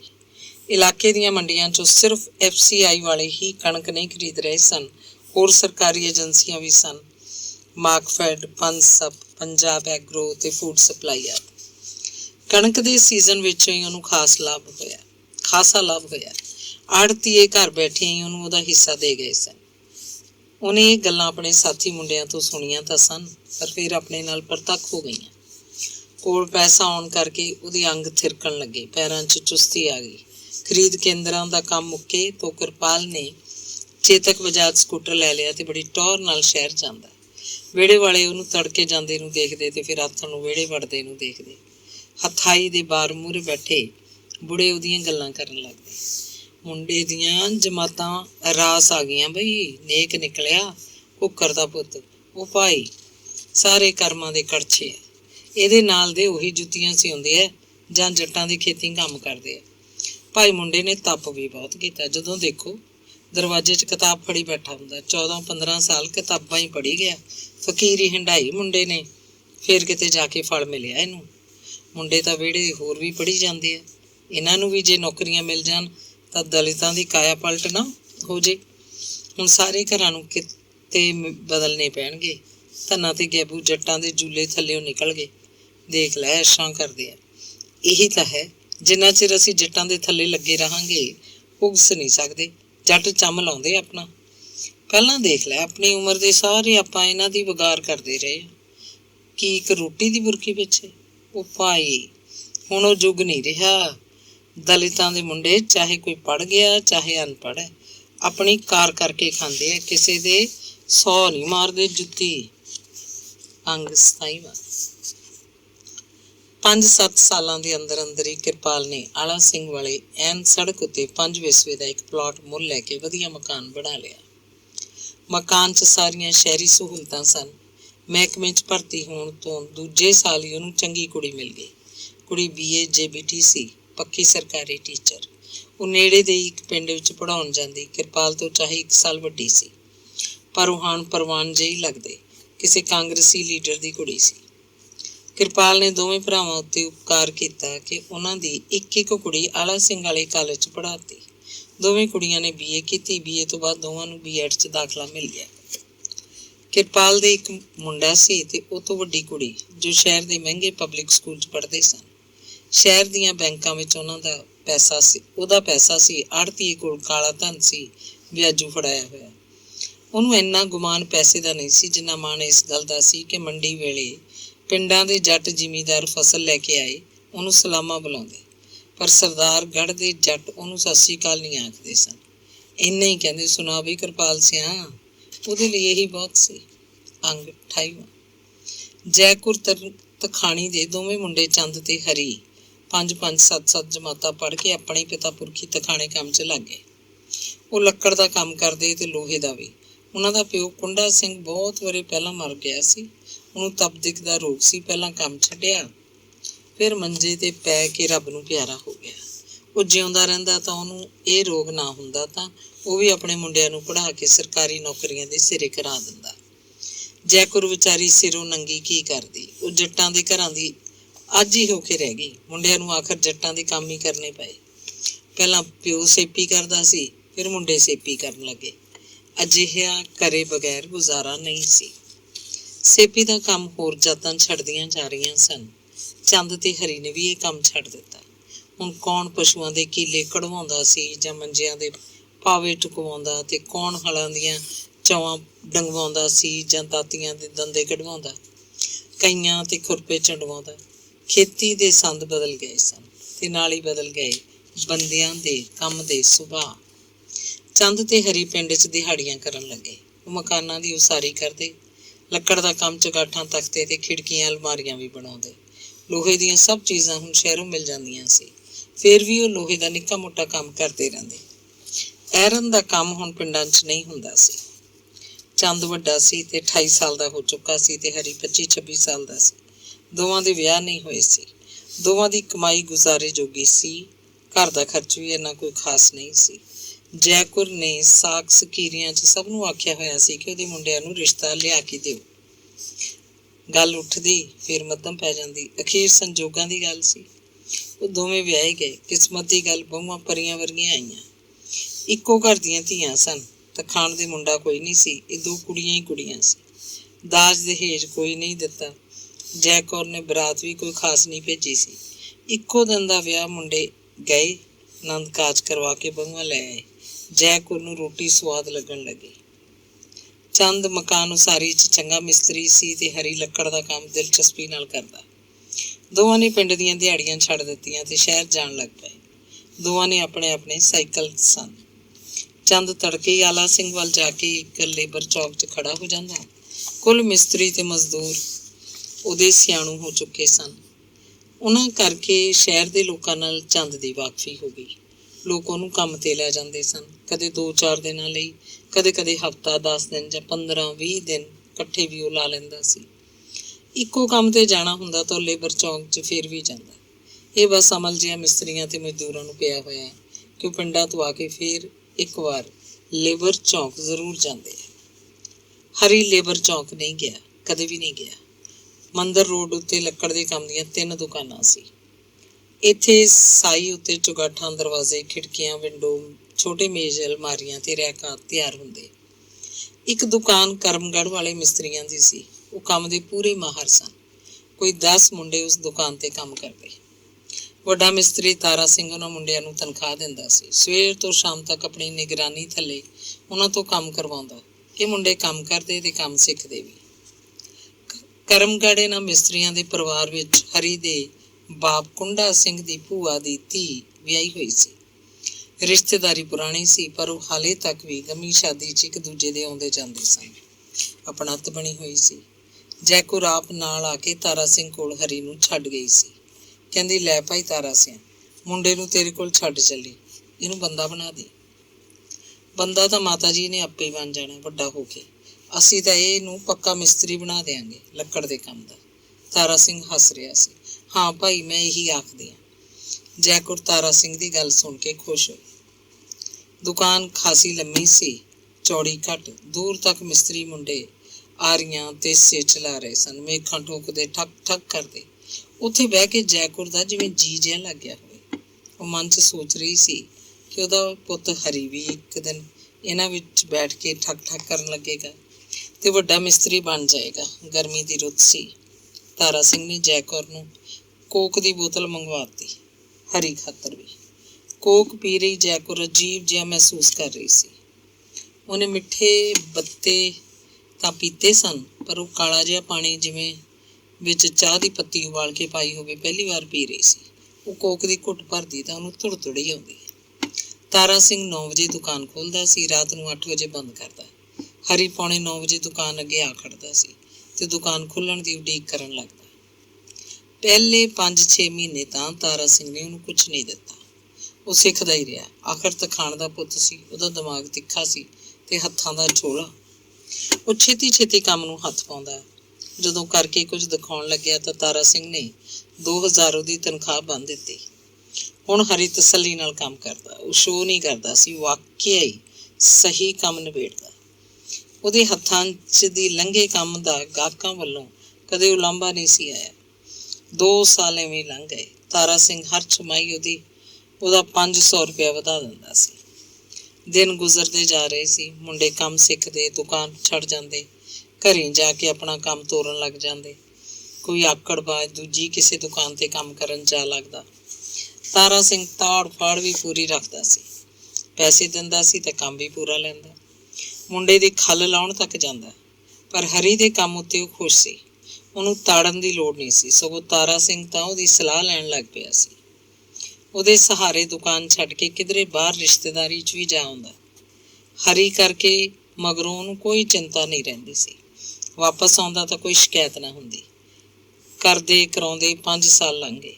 ਹਰੀ ਹੁਣ 5000 ਰੁਪਇਆ ਮਹੀਨਾ ਲੈਂਦਾ ਸੀ। ਕੰਮ 10,000 ਤੋਂ ਵੱਧ ਦਾ ਕਰਦਾ ਹੋਏਗਾ, ਪਰ ਇਹ ਸੌਦਾ ਉਹਨੂੰ ਠੀਕ ਸੀ। ਉਹਦੀ ਬੱਝਵੀਂ ਆਮਦਨ ਸੀ।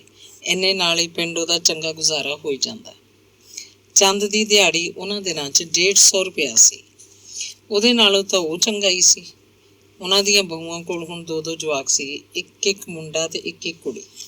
2 ਸਾਲਾਂ ਬਾਅਦ ਹੀ ਬਹੂਆਂ ਨੇ ਅੱਡ-ਅੱਡ ਚੁੱਲ੍ਹੇ ਧਰ ਲਏ ਸਨ। ਅੱਡ ਰੋਟੀ ਪੱਕਦੀ। ਜੈਕੁਰ ਜਿੱਧਰ ਜੀ ਕਰਦਾ ਰੋਟੀ ਖਾ ਲੈਂਦੀ। ਉਹਨੂੰ ਕੋਈ ਰੋਕ ਟੋਕ ਨਹੀਂ ਸੀ। ਉਹ ਤਾਂ ਘਰ ਦਾ ਬੰਨ ਸੀ। ਬਾਕੀ ਦੀ ਸਾਰੀ ਕਬੀਲਦਾਰੀ ਉਸੇ ਦੇ ਸਿਰ ਸੀ। ਅੰਗ 29। ਤਾਰਾ ਸਿੰਘ ਦੇ ਕੋਈ ਔਲਾਦ ਨਹੀਂ ਸੀ। ਉਹਦੀ ਉਮਰ 60 ਸਾਲ ਦੀ ਹੋ ਚੁੱਕੀ ਸੀ। ਉਹਦੇ ਗੋਡੇ ਦੁਖਣ ਲੱਗੇ ਸਨ। ਘਰ ਵਾਲੀ ਵੀ ਢਿੱਲੀ ਮੱਠੀ ਰਹਿੰਦੀ। ਮਾਡਲ ਟਾਊਨ 'ਚ ਤਾਰਾ ਸਿੰਘ ਦੀ 4 ਵੱਡੇ ਕਮਰਿਆਂ ਦੀ ਵਧੀਆ ਕੋਠੀ ਸੀ, ਪਰ ਜਵਾਕ ਜੱਲੇ ਦੀ ਅਣਹੋਂਦ ਕਰਕੇ ਭਾਂ ਕਰਦੀ। ਦੁਕਾਨ ਉੱਤੇ ਤਾਂ ਮੁੰਡਿਆਂ 'ਚ ਤਾਰਾ ਸਿੰਘ ਦਾ ਦਿਨ ਵਾਹਵਾ ਨਿਕਲ ਜਾਂਦਾ, ਪਰ ਘਰ ਆ ਕੇ ਉਹਦਾ ਦਿਲ ਕਾਹਲਾ ਪੈਣ ਲੱਗਦਾ। ਉਹ ਕਾਹਦੀ ਖਾਤਰ ਕਮਾਈਆਂ ਕਰਦਾ ਫਿਰਦਾ ਹੈ। ਮਰਿਆਂ ਬਾਅਦ ਕੋਠੀ ਪਤਾ ਨਹੀਂ ਕੌਣ ਸੰਭਾਲ ਲਏਗਾ। ਦੁਕਾਨ ਦਾ ਕੀ ਪਤਾ ਕੀ ਬਣੇਗਾ। ਹਰੀ ਕਦੇ ਕਦੇ ਆਪਣੀ ਬਹੂ ਨੂੰ ਤੇ ਦੋਵੇਂ ਜਵਾਕਾਂ ਨੂੰ ਆਲਾ ਸਿੰਘ ਵਾਲੇ ਲੈ ਕੇ ਆਉਂਦਾ। ਉਸ ਦਿਨ ਉਹ ਬੱਸ ਉੱਤੇ ਆਉਂਦੇ ਸਨ। ਬਾਜ਼ਾਰ 'ਚੋਂ ਬਹੂ ਨੇ ਕੋਈ ਕੱਪੜਾ ਲੈਣਾ ਹੁੰਦਾ, ਬੱਚਿਆਂ ਦੀਆਂ ਰੈਡੀਮੇਡ ਪੁਸ਼ਾਕਾਂ ਖਰੀਦਣੀਆਂ ਹੁੰਦੀਆਂ। ਬਹੂ ਆਪਣਾ ਸੁਰਖੀ ਪਾਊਡਰ ਵੀ ਲੈ ਲੈਂਦੀ। ਉਸ ਦਿਨ ਉਹ ਬਾਜ਼ਾਰ ਗੇੜਾ ਲਾ ਕੇ ਮਾਡਲ ਟਾਊਨ ਤਾਰਾ ਸਿੰਘ ਦੀ ਕੋਠੀ ਵੀ ਜਾਂਦੇ। ਤਾਰਾ ਸਿੰਘ ਦੀ ਘਰ ਵਾਲੀ ਜਿਵੇਂ ਉਹਨਾਂ ਨੂੰ ਹੀ ਉਡੀਕ ਰਹੀ ਹੋਵੇ। ਉਹ ਹਰੀ ਦੀ ਬਹੂ ਨਾਲ 100 ਲਾਡ ਕਰਦੀ। ਦੋਵੇਂ ਬੱਚਿਆਂ ਦੇ ਮੂੰਹ ਚੁੰਮਦੀ ਫਿਰਦੀ, ਉਹਨਾਂ ਨੂੰ ਚੰਗੀਆਂ ਚੰਗੀਆਂ ਚੀਜ਼ਾਂ ਖਵਾਉਂਦੀ ਪਿਆਉਂਦੀ। ਸੰਤ ਕੌਰ ਨੂੰ ਲੱਗਦਾ ਜਿਵੇਂ ਉਹਦੀ ਆਪਣੀ ਨੂੰਹ ਹੋਵੇ। ਹਰਮੇਲ ਕੌਰ ਨੂੰ ਸੱਸਾਂ ਨਾਲੋਂ ਵੱਧ ਪਿਆਰੀ ਲੱਗਦੀ। ਉਹਨੂੰ ਆਪਣੀ ਸਕੀ ਸੱਸ ਜੈਕੁਰ ਭੁੱਲੀ ਰਹਿੰਦੀ।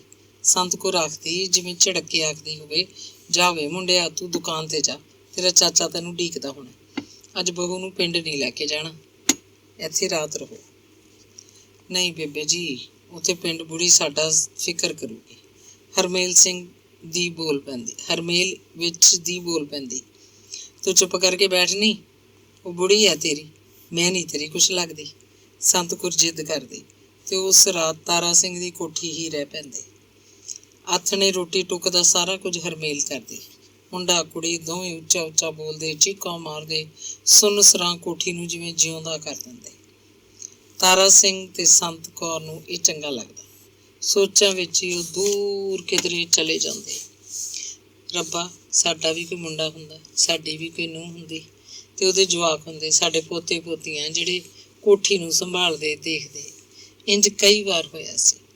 ਜਦੋਂ ਵੀ ਕਦੇ 2 ਮਹੀਨਿਆਂ ਬਾਅਦ 4 ਮਹੀਨਿਆਂ ਬਾਅਦ ਹਰੀ ਜਵਾਕ ਜੱਲੇ ਨੂੰ ਲੈ ਕੇ ਸ਼ਹਿਰ ਆਇਆ ਸੀ, ਉਹ ਜ਼ਰੂਰ ਹੀ ਸੰਤ ਕੌਰ ਕੋਲ ਰਾਤ ਕੱਟ ਕੇ ਗਏ ਸਨ। ਇੱਕ ਵਾਰ ਸੰਤ ਕੌਰ ਸਖਤ ਬਿਮਾਰ ਹੋ ਗਈ। ਉਹਨੂੰ ਗਰੇਵਾਲ ਡਾਕਟਰ ਦੇ ਦਾਖਲ ਕਰਾਉਣਾ ਪਿਆ। ਹਰੀ ਆਪਣੇ ਆਪ ਹੀ ਹਰਮੇਲ ਨੂੰ ਕੋਠੀ ਲੈ ਆਇਆ। ਉਹ ਘਰ ਦਾ ਸਾਰਾ ਕੰਮ ਕਰਦੀ, ਰੋਟੀ ਟੁੱਕ ਬਣਾਉਂਦੀ ਤੇ ਫਿਰ ਦੋਵੇਂ ਜਵਾਕਾਂ ਨੂੰ ਲੈ ਕੇ ਗਰੇਵਾਲ ਦੇ ਸੰਤ ਕੌਰ ਕੋਲ ਆ ਬੈਠਦੀ।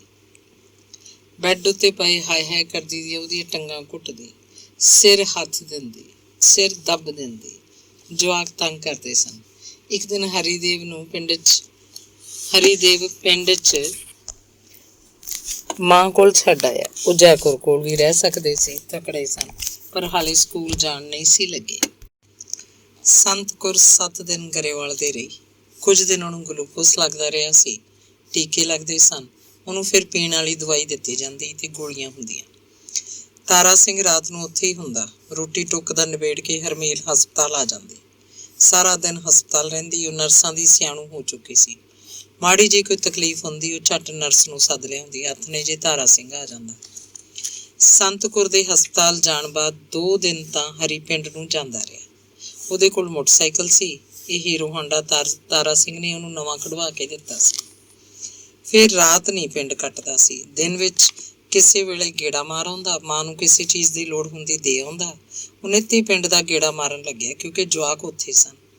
ਜਦੋਂ ਜਾਂਦਾ ਆਉਣ ਵਾਲੇ ਜਵਾਕ ਮੱਲੋ ਮੱਲੀ ਉਹਦੇ ਮੋਟਰਸਾਈਕਲ ਨੂੰ ਚਿੰਬੜ ਜਾਂਦੇ ਸੀ।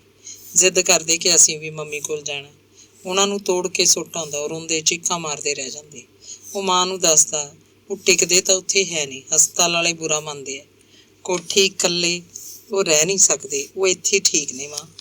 ਸੰਤਕੌਰ ਨੂੰ ਪਤਾ ਨਹੀਂ ਕੀ ਬਿਮਾਰੀ ਸੀ। ਡਾਕਟਰ ਵੀ ਕੁਝ ਨਹੀਂ ਦੱਸਦਾ ਸੀ। ਉਹਦੇ ਸਿਰਹਾਣੇ ਕੰਧ ਨਾਲ ਲਟਕਦੇ ਗੱਤੇ ਉੱਤੇ ਅੰਗਰੇਜ਼ੀ 'ਚ ਪਤਾ ਨਹੀਂ ਕੀ ਲਿਖਿਆ ਹੁੰਦਾ। ਕਿਸੇ ਨੂੰ ਕੁਝ ਸਮਝ ਨਹੀਂ ਆਉਂਦਾ ਸੀ। 2 ਘੰਟਿਆਂ ਬਾਅਦ 4 ਘੰਟਿਆਂ ਬਾਅਦ ਉਹਦੇ ਸਿਰ 'ਚ ਸਖਤ ਦਰਦ ਉੱਠਦਾ। ਉਹ ਮੱਛੀ ਵਾਂਗ ਤੜਫਣ ਲੱਗਦੀ। ਫਿਰ ਇਹ ਦਰਦ ਉਹਦੇ ਸਾਰੇ ਸਰੀਰ 'ਚ ਉਤਰ ਆਉਂਦਾ। ਉਹ ਲੱਤਾਂ ਬਾਹਾਂ ਪਟਕਣ ਲੱਗਦੀ ਤੇ ਫਿਰ ਸਾਰੇ ਪਿੰਡੇ ਨੂੰ ਮੁੜਕਾ ਆ ਕੇ ਸਭ ਸ਼ਾਂਤ ਹੋ ਜਾਂਦਾ। ਸਿਰਫ ਪਿੰਜੜੀਆਂ ਦੁਖਦੀਆਂ। ਪਿੰਜੜੀਆਂ ਦੇ ਰੁੱਗ ਜਿਹੇ ਨਿਕਲਦੇ। ਹਸਪਤਾਲ ਆ ਕੇ ਉਹ ਕੁਝ ਦਿਨਾਂ ਬਾਅਦ ਹੀ ਠੀਕ ਹੋਣ ਲੱਗੀ ਸੀ।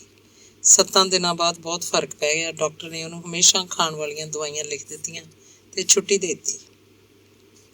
ਕੋਠੀ ਵਾਪਸ ਆ ਕੇ ਹਰਮੇਲ 2 ਦਿਨ ਹੋਰ ਰਹੀ। ਫਿਰ ਪਿੰਡ ਨੂੰ ਚਲੀ ਗਈ। ਆਖ ਰਹੀ ਸੀ, ਬੇਬੇ ਜੀ ਜਵਾਕ ਉਧਰੇ ਪਏ ਹੋਣਗੇ, ਪਤਾ ਲਵਾਂ ਜਾ ਕੇ, ਫਿਰ ਆ ਜੂੰਗੀ। ਹੁਣ ਤਾਂ ਤੁਸੀਂ ਠੀਕ ਹੋ। ਸੰਤ ਕੌਰ ਦਵਾਈਆਂ ਖਾਂਦੀ ਰਹਿੰਦੀ। ਉਹਦੇ ਸਿਰ ਨੂੰ ਟਿਕਾ ਰਹਿੰਦਾ। ਸਰੀਰ ਬਹੁਤ ਘਟ ਗਿਆ। ਉਹਦਾ ਵਜ਼ਨ ਥੋੜਾ ਰਹਿ ਗਿਆ ਸੀ। ਥੱਕੀ ਥੱਕੀ ਰਹਿੰਦੀ। ਹੁਣ ਉਹ ਤੋਂ ਪਹਿਲਾਂ ਵਾਂਗ ਰਸੋਈ ਦਾ ਕੰਮ ਨਹੀਂ ਹੁੰਦਾ ਸੀ।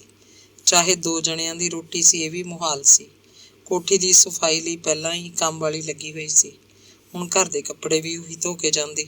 ਸੰਤ ਕੌਰ ਹਰ ਵੇਲੇ ਇੱਧਰ ਉੱਧਰ ਹਾਏ ਹਾਏ ਕਰਦੀ ਫਿਰਦੀ। ਤਾਰਾ ਸਿੰਘ ਉਹਦੇ ਹੀ ਔੜ ਪੌੜ ਤੇ ਰਹਿੰਦਾ। ਉਹਦਾ ਆਪਣਾ ਸਰੀਰ ਹੁਣ ਕਾਇਮ ਨਹੀਂ ਸੀ। ਗੋਡਿਆਂ ਦਾ ਦਰਦ ਕੁਝ ਜ਼ਿਆਦਾ ਵੱਧ ਗਿਆ ਸੀ। ਸਾਈਕਲ ਲਿਆ ਕੇ ਰੱਖਿਆ ਹੋਇਆ ਸੀ। ਉਹਨੇ ਤਾਂ ਸਵੇਰੇ ਸਵੇਰੇ 15-20 ਮਿੰਟ ਸਾਈਕਲ ਚਲਾਉਂਦਾ। ਹੱਡੀਆਂ ਦੇ ਡਾਕਟਰ ਨੇ ਦੱਸਿਆ ਸੀ ਸਾਈਕਲ ਚਲਾਉਣ ਨਾਲ ਗੋਡੇ ਕੁਝ ਨਾ ਕੁਝ ਠੀਕ ਰਹਿਣਗੇ। ਪਰ ਤਾਂ ਹੀ ਜੇ ਉਹ ਤੋਂ ਸਾਈਕਲ ਚੱਲਦਾ ਹੋਵੇ, ਬੜੀ ਮੁਸ਼ਕਿਲ ਨਾਲ ਉਹ 15 ਮਿੰਟ ਪੂਰੇ ਕਰਦਾ।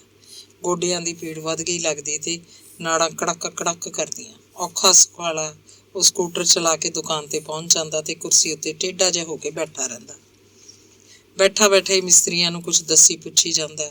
ਪਹਿਲਾਂ ਵਾਂਗ ਤੁਰ ਫਿਰ ਕੇ ਉਹ ਤੋਂ ਕੰਮ ਨਹੀਂ ਦੇਖਿਆ ਜਾਂਦਾ ਸੀ। ਹੁਣ ਤਾਂ ਹਰੀ ਨਿਗਰਾਨੀ ਕਰਦਾ। ਉਹਨੂੰ ਲੱਗਦਾ ਰਹਿੰਦਾ ਜੇ ਹਰੀ ਨਾ ਹੋਵੇ ਤਾਂ ਇਸ ਦੁਕਾਨ ਦਾ ਕਾਰੋਬਾਰ ਚੱਲਣਾ ਮੁਸ਼ਕਿਲ ਹੈ।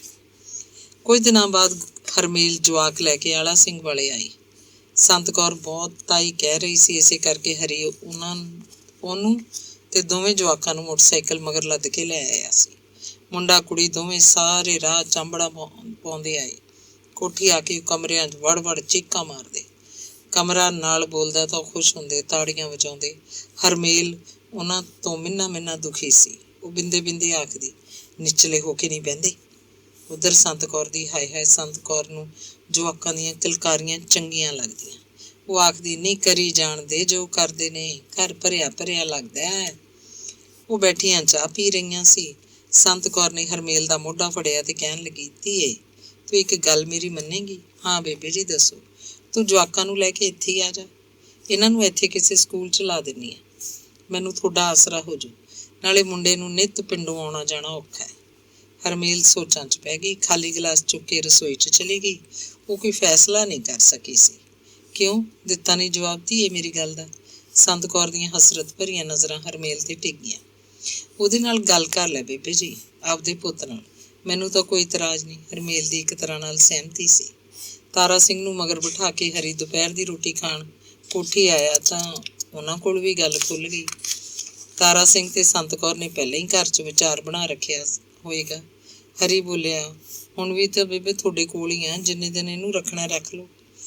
ਜਿੰਨੇ ਦਿਨ ਨਹੀਂ ਪੁੱਤ ਵੇ, ਬਸ ਸਦਾ ਵਾਸਤੇ। ਆ ਜਾਓ ਡੱਡੇ ਮੇਰੇ ਕੋਲ। ਮੇਰੇ ਦਿਨ ਸੌਖੇ ਨਿਕਲ ਜਾਣਗੇ। ਸੰਤ ਕੌਰ ਬਹੁਤ ਅਧੀਨ ਸੀ। ਮੇਰਾ ਪਤਾ ਕੋਈ ਨਹੀਂ। ਜੈਕੁਰ ਨੂੰ ਹਰੀ ਇਹ ਕਹਿ ਕੇ ਪਿੰਡੋਂ ਆਇਆ ਸੀ ਕਿ ਹੁਣ ਉਹ ਕਈ ਦਿਨ ਸ਼ਹਿਰੋਂ ਨਹੀਂ ਮੁੜਦੇ। ਉੱਥੇ ਤਾਰਾ ਸਿੰਘ ਦੀ ਘਰ ਵਾਲੀ ਬਹੁਤ ਢਿੱਲੀ ਆ। ਸਾਥੋਂ ਬਿਨਾਂ ਉਹਨਾਂ ਦਾ ਹੋਰ ਕੋਈ ਨਹੀਂ। ਪਰ ਮਹੀਨਾ ਸਵਾ ਗੁਜ਼ਰ ਗਿਆ, ਉਹ ਵਾਪਸ ਪਿੰਡ ਨਹੀਂ ਗਏ। ਜਿਵੇਂ ਆਲਾ ਸਿੰਘ ਵਾਲੇ ਦੇ ਹੀ ਹੋ ਕੇ ਰਹਿ ਗਏ ਹੁਣ।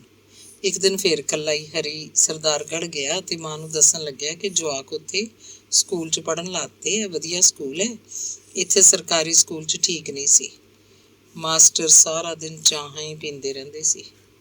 ਮਾਸਟਰਨੀਆਂ ਦੇ ਹੱਥ ਵਿੱਚ ਵੀ ਸਵੈਟਰ ਭਰੇ ਨਹੀਂ ਹੁੰਦੇ। ਚੰਗਾ ਭਾਈ ਕਿਤੇ ਰਹੋ, ਉੱਥੇ ਵੀ ਤਾਂ ਮੇਰੇ ਹੀ ਹੋ, ਕਦੇ ਕਦੇ ਗੇੜਾ ਮਾਰ ਲਿਆ ਕਰੋ, ਫੇਰ ਵੀ ਜੰਮਣ ਭੂਆ ਤੇਰੀ।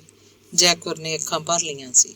ਨਹੀਂ ਮਾਂ, ਮੈਂ ਇਹ ਚੰਗੇ ਨੂੰ ਹੀ ਕੀਤਾ। ਉੱਥੇ ਜਵਾਕ ਪੜ੍ਹ ਜਾਣਗੇ, ਮੇਰੀ ਵੀ ਜੂਨ ਸੁਧਰ ਜੂ। ਇੱਥੇ ਜੱਟਾਂ 'ਚ ਰਹਿਣ ਦਾ ਤਾਂ ਹੱਜ ਹੀ ਨਹੀਂ ਕੋਈ। ਮੈਨੂੰ ਮੇਰੀ ਜਾਤ ਚੇਤੇ ਰਹਿੰਦੀ ਹੈ। ਮਰਨਾ ਤਾਂ ਪਹਿਲਾਂ ਸੰਤ ਕੌਰ ਨਹੀਂ ਸੀ, ਪਰ ਤਾਰਾ ਸਿੰਘ ਮਰ ਗਿਆ। ਉਹਨੇ ਵਸੀਅਤ ਕਰਾਤੀ ਸੀ, ਜਿਹੜੀ ਉਹਨਾਂ ਦੀ ਗੋਡੇ ਦੀ ਅਲਮਾਰੀ ਵਿੱਚੋਂ ਨਿਕਲੀ।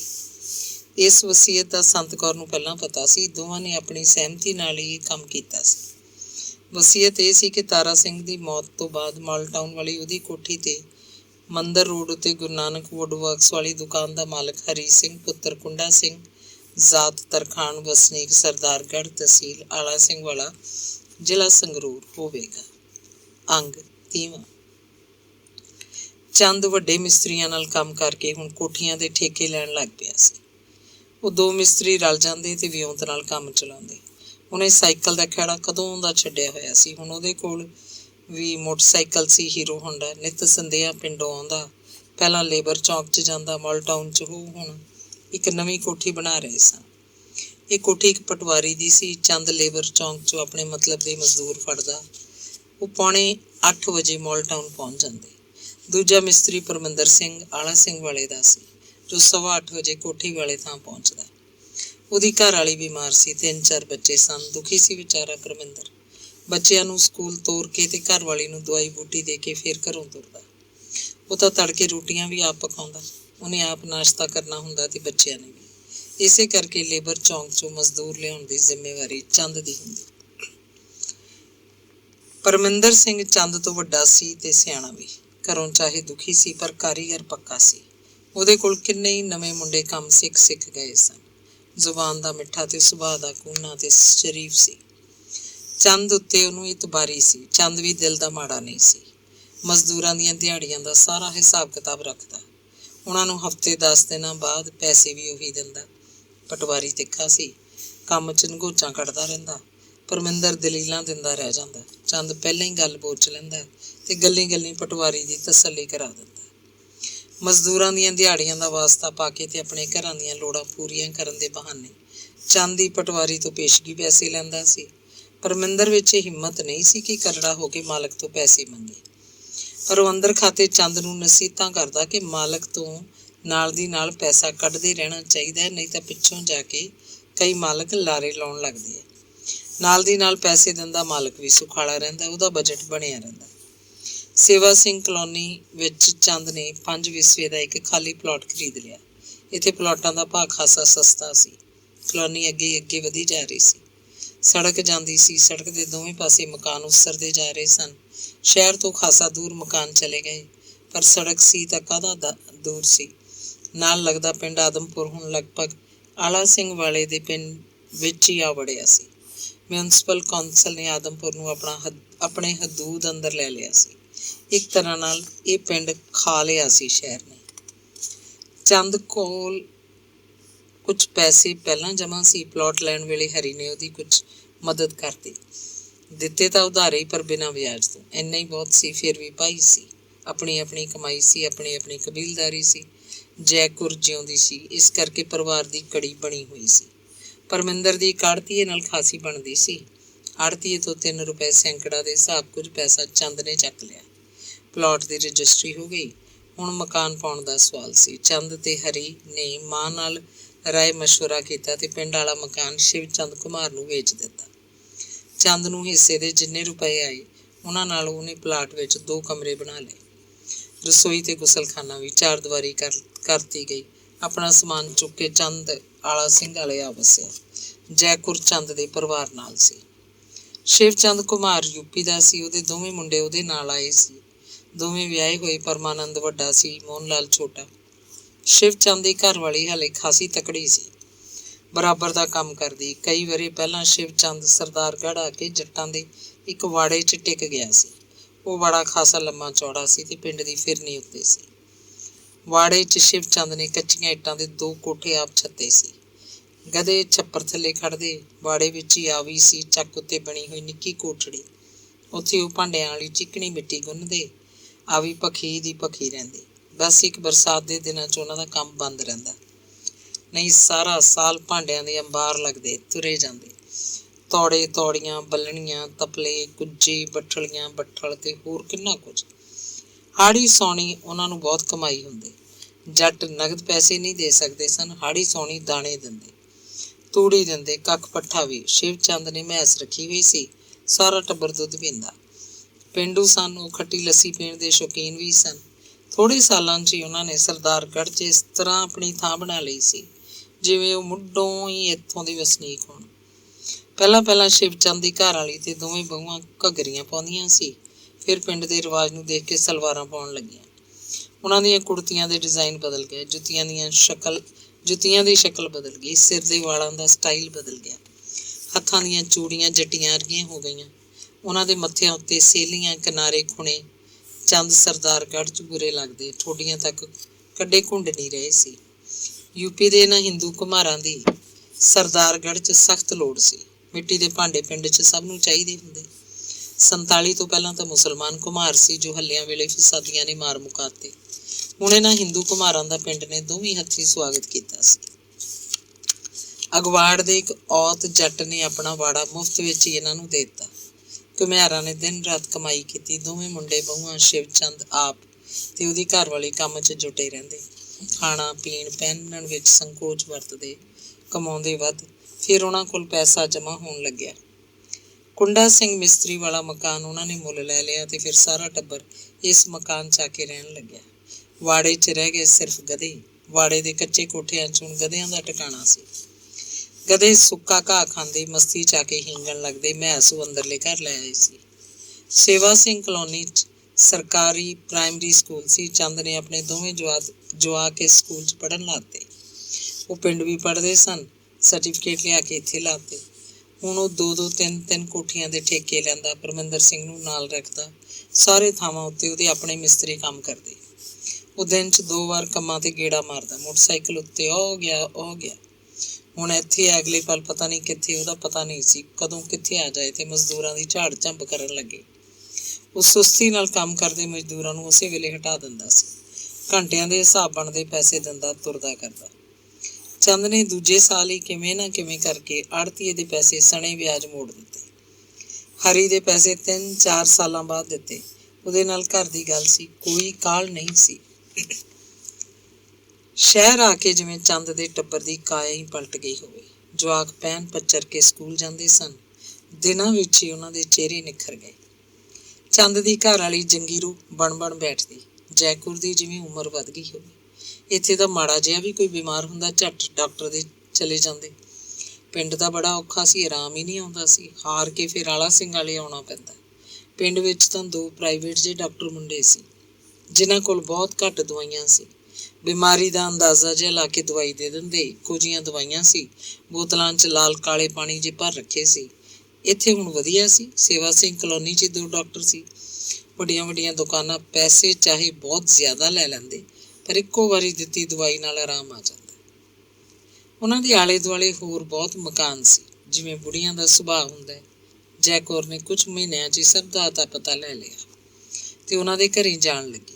ਉਹ ਤਾਂ ਸਭ ਨੇੜੇ ਤੇੜੇ ਦੇ ਪਿੰਡਾਂ ਦੇ ਲੋਕ ਹੀ ਸੀ, ਕੋਈ ਦੂਜੇ ਨਹੀਂ ਸੀ। ਕਿੰਨਾ ਪਿਆਰ ਕਰਦੇ, ਮੋਹ ਮੁਹੱਬਤ ਆਪਣਿਆਂ ਵਰਗੀ। ਦੂਜੇ ਘਰਾਂ ਦੀਆਂ ਬੁੜੀਆਂ ਵੀ ਉਹਨਾਂ ਦੇ ਘਰ ਆਉਂਦੀਆਂ ਜਾਂਦੀਆਂ, ਬਸ ਜਿਵੇਂ ਉੱਥੇ ਹੀ ਉਹਨਾਂ ਦਾ ਸਰਦਾਰਗੜ੍ਹ ਵਸ ਗਿਆ ਹੋਵੇ। ਸਾਰੇ ਟੱਬਰ ਦਾ ਜੀਅ ਲੱਗਣ ਲੱਗਿਆ। ਇੱਥੇ ਉਹ ਤਖਾਣ ਜਿਹੇ ਨਹੀਂ ਲੱਗਦੇ ਸੀ। ਸਭ ਦੇ ਚੰਗੇ ਮਕਾਨ ਸੀ। ਲੋਕਾਂ ਦੇ ਘਰਾਂ 'ਚ ਉਹਨਾਂ ਦੀ ਜ਼ਾਤ ਦੇ ਨਿਸ਼ਾਨ ਨਹੀਂ ਸੀ। ਸਭ ਇੱਕੋ ਜਿਹੇ ਸੀ, ਖਾਂਦੇ ਪੀਂਦੇ, ਕੰਮਾਂ ਉੱਤੇ ਜਾਂਦੇ, ਮੌਜਾਂ ਕਰਦੇ। ਮਾੜਾ ਧੀੜਾ ਕੋਈ ਪਿੰਡ ਛੱਡ ਕੇ ਸ਼ਹਿਰ ਕਿਵੇਂ ਆ ਸਕਦਾ ਸੀ। ਕਦੇ ਸਾਰਾ ਟੱਬਰ ਮਾਲਟਾਊਨ ਹਰੀ ਦੀ ਕੋਠੀ ਜਾਂਦਾ। ਜੰਗੀਰੋ ਤੇ ਜਵਾਕਾਂ ਨੂੰ ਚੰਦ ਲੈ ਜਾਂਦਾ। ਹਰੀ ਬੇਬੇ ਨੂੰ ਆਪ ਆ ਕੇ ਲੈ ਜਾਂਦਾ ਸੀ। ਕੋਠੀ 'ਚ ਜਵਾਕ ਇਕੱਠੇ ਹੋ ਕੇ ਸ਼ੋਰ ਮਚਾਉਂਦੇ, ਗਾਉਂਦੇ ਤੇ ਇੱਕ ਦੂਜੇ ਨੂੰ ਛੇੜਦੇ। ਕਦੇ ਚੁੱਪਚਾਪ ਬੈਠ ਕੇ ਹਰੀ ਦੇ ਜਵਾਕਾਂ ਦੇ ਖਿਡੌਣਿਆਂ ਨਾਲ ਖੇਡਦੇ। ਸੰਤ ਕੌਰ ਤੇ ਜੈਕੁਰ ਅੱਡ ਬਹਿ ਕੇ ਗੱਲਾਂ ਕਰਦੀਆਂ। ਹਰਮੇਲ ਤੇ ਜੰਗੀਰੋ ਅੱਡ ਬੈਠੀਆਂ ਹੁੰਦੀਆਂ। ਐਤਵਾਰ ਦਾ ਦਿਨ ਹੁੰਦਾ, ਕੰਮ ਤੋਂ ਛੁੱਟੀ ਕਰ ਲੈਂਦੇ ਸੀ। ਦੋਵੇਂ ਭਰਾ ਬੋਤਲ ਖੋਲ ਕੇ ਬੈਠ ਜਾਂਦੇ। ਕਿਉਂ ਵੀ ਚੰਦ, ਇੱਥੇ ਸਾਲਾ ਐ ਤਾਂ ਨਹੀਂ ਲੱਗਦਾ ਵੀ ਆਪਾਂ ਤਖਾਣ ਆ, ਹਰੀ ਦੱਸਦਾ। ਇੱਥੇ ਤਾਂ ਸਾਰੇ ਲੋਕ ਇੱਕੋ ਜਿਹੇ ਹੀ ਨੇ, ਕੋਈ ਕਿਸੇ ਦੀ ਜਾਤ ਨਹੀਂ ਪਰਖਦਾ। ਉੱਥੇ ਪਿੰਡ ਮੇਰਾ ਸਾਲਾ ਉਹ ਗੱਜਣ, ਆਪਣਾ ਗੁਆਂਢੀ, ਮੁੱਛਾਂ 'ਚ ਨਲੀ ਫਸੀ ਰਹਿੰਦੀ ਆ, ਆਖਿਆ ਕਰੇ ਸੁਣਾ ਬਈ ਮਿਸਤਰੀਆ। ਮੈਂ ਵੀ ਜਵਾਬ ਦਿੰਦਾ, ਹਾਂ ਸਰਦਾਰ ਜੀ। ਸਰਦਾਰ ਜੀ ਉਹ ਕਿੱਥੋਂ ਸੀ? ਸਾਰੀ ਜ਼ਮੀਨ ਬੈ ਕਰੀ ਬੈਠਾ, ਰੋਟੀ ਗੁਰਦੁਆਰੇ ਖਾਂਦਾ, ਤੀਵੀਂ ਜਵਾਕ ਲੈ ਕੇ ਪੇਕੀ ਜਾ ਬੈਠੀ। ਸਾਲਾ ਟੁੱਕੜਬਾਜ਼, ਸੁਣਾ ਬਈ ਮਿਸਤਰੀਆ। ਚੰਦ ਉਹਦੀ ਨਕਲ ਲਾਉਂਦਾ। ਸਾਰਾ ਟੱਬਰ ਇਕੱਠਾ ਰੋਟੀ ਖਾਂਦਾ। ਜੰਗੀਰੋ ਤੇ ਹਰਮੇਲ ਗੱਲਾਂ ਵੀ ਮਾਰੀ ਜਾਂਦੀਆਂ, ਰੋਟੀ ਟੁੱਕਦਾ ਵੀ ਕਰੀ ਜਾਂਦੀਆਂ। ਉਹ ਆਪਣੇ ਆਪਣੇ ਖਸਮਾਂ ਦੀਆਂ ਗੱਲਾਂ ਕਰਦੀਆਂ, ਕਦੇ ਹੱਸਦੀਆਂ, ਕਦੇ ਚੁੱਪ ਜੀ ਵੱਟ ਲੈਂਦੀਆਂ। ਰੋਟੀ ਖਾਂਦੇ ਦੋਵੇਂ ਭਾਈ ਇੱਕ ਦੂਜੇ ਦੇ ਕਾਰੋਬਾਰ ਦੀਆਂ ਗੱਲਾਂ ਕਰਦੇ, ਇੱਕ ਦੂਜੇ ਨੂੰ ਸੁਣਦੇ ਤੇ ਹੌਸਲਾ ਦਿੰਦੇ। ਬਾਪੂ ਕੁੰਡਾ ਸਿੰਘ ਦੇ ਮਾੜੇ ਦਿਨਾਂ ਨੂੰ ਯਾਦ ਕਰਕੇ ਰੋਣ ਜਿਹਾ ਹਾਸਾ ਹੱਸਦੇ। ਕੋਈ ਜੂਨ ਸੀ ਚਾਰ ਬਾਪੂ ਬੇਬੇ ਦੀ, ਕਿਵੇਂ ਜੱਟਾਂ ਦੇ ਹੱਥਾਂ ਕੰਨੀ ਝਾਕਦੇ ਰਹਿੰਦੇ। ਚੰਦ ਆਖਦਾ, ਜੇ ਬਾਪੂ ਜਿਉਂਦਾ ਹੁੰਦਾ ਅੱਜ ਤਾਂ ਦੇਖਦਾ ਆਪਾਂ ਨੂੰ ਕਿੰਨਾ ਖੁਸ਼ ਹੁੰਦਾ। ਉਹਨੇ ਯਾਰ ਸਾਰੀ ਉਮਰ ਨੇਰਾ ਹੀ ਢੋਇਆ, ਪਰ ਭਾਈ ਉਹ ਲੋਕ ਦਰਵੇਸ਼ ਸੀ, ਰੱਬ ਦੀ ਦਿੱਤੀ ਖਾਣ ਵਾਲੇ। ਉਸੇ ਦਾਦੇ ਪੜਦਾਦੇ ਵਾਲੇ ਮਕਾਨ 'ਚ ਦਿਨ ਕੱਟੀ ਗਿਆ। ਬਾਪੂ ਨਹੀਂ ਦੇਖਦਾ, ਹੁਣ ਬੇਬੇ ਦੇਖਦੀ ਹੈ। ਦੇਖ ਕਿਵੇਂ ਮੜਾਕ ਮੜਾਕ ਗੱਲਾਂ ਮਾਰੀ ਜਾਂਦੀ ਹੈ, ਚਾਂਬਲੀ ਬੈਠੀ ਹੈ। ਹਰੀ ਬੁੜੀਆਂ ਵੱਲ ਝਾਕ ਕੇ ਹੱਸ ਰਿਹਾ ਸੀ। ਅੰਗ 31ਵਾਂ, ਅਖੀਰਲਾ ਅੰਗ। ਚਾਨਣ ਕੇ ਹਾਕਮ ਦਾ ਮੁੰਡਾ ਦਲਬੀਰ ਰਾਤ ਨੂੰ ਨੀਂਦ ਦੀਆਂ ਵੱਧ ਗੋਲੀਆਂ ਖਾ ਕੇ ਤੜਕੇ ਨੂੰ ਸੁੱਤਾ ਪਿਆ ਹੀ ਰਹਿ ਗਿਆ। ਉਹਨੇ ਆਲਾ ਸਿੰਘ ਵਾਲੇ ਕਾਲਜ ਵਿੱਚੋਂ BA ਕੀਤੀ ਸੀ। ਉਹ ਤਾਂ ਕੋਈ ਅਫਸਰ ਬਣਨਾ ਚਾਹੁੰਦਾ ਸੀ, ਪਰ ਉਹਨੂੰ ਕੋਈ ਛੋਟੀ ਮੋਟੀ ਨੌਕਰੀ ਵੀ ਨਹੀਂ ਮਿਲੀ। ਜੱਟ ਦਾ ਪੁੱਤ ਹੋਣ ਕਰਕੇ ਉਹ ਪੈਸੇ ਵਾਲਾ ਕੋਈ ਨਿੱਕਾ ਮੋਟਾ ਕੰਮ ਕਰਨਾ ਨਹੀਂ ਚਾਹੁੰਦਾ ਸੀ। ਇੱਧਰ ਉੱਧਰ ਅਰਜ਼ੀਆਂ ਜੀਆਂ ਭੇਜਦਾ ਰਿਹਾ ਸੀ। ਵਾਢੀ ਦੇ ਪੈਸੇ ਝੋਂਕ ਕੇ ਨੌਕਰੀ ਲੈਣ ਦਾ ਜੁਗਾੜ ਵੀ ਕੋਈ ਉਹਦਾ ਪਿਓ ਨਹੀਂ ਕਰ ਸਕਿਆ ਸੀ। ਦਲਬੀਰ ਹਾਰ ਕੇ ਖੇਤ ਦੇ ਕੰਮ 'ਚ ਹੀ ਪੈ ਗਿਆ। ਉਹਨਾਂ ਕੋਲ 13 ਕਿੱਲੇ ਜ਼ਮੀਨ ਸੀ। 10 ਕਿੱਲੇ ਦੇ ਨੰਬਰ ਦੇ ਕੇ ਬੈਂਕ ਤੋਂ ਟਰੈਕਟਰ ਦਾ ਕਰਜ਼ਾ ਲੈ ਲਿਆ। ਟਰੈਕਟਰ ਘਰ ਆ ਗਿਆ। ਟਰੈਕਟਰ ਦਲਬੀਰ ਆਪ ਚਲਾਉਂਦਾ, ਆਪਣਾ ਖੇਤ ਵਾਹੁੰਦਾ ਤੇ ਕਿਰਾਏ ਉੱਤੇ ਲੋਕਾਂ ਦੀ ਪੈਲੀ ਵੀ ਵਾਹੁਣ ਜਾਂਦਾ। ਇੱਕ ਸੀਰੀ ਸੀ। ਪਹਿਲਾਂ ਵਾਂਗ 2 ਨੌਕਰ ਸੀ। ਇੱਕ ਨੌਕਰ ਖੇਤ 'ਚ ਕੰਮ ਕਰਾਉਂਦਾ, ਦੂਜਾ ਡੰਗਰ ਪਸ਼ੂ ਸੰਭਾਲਦਾ।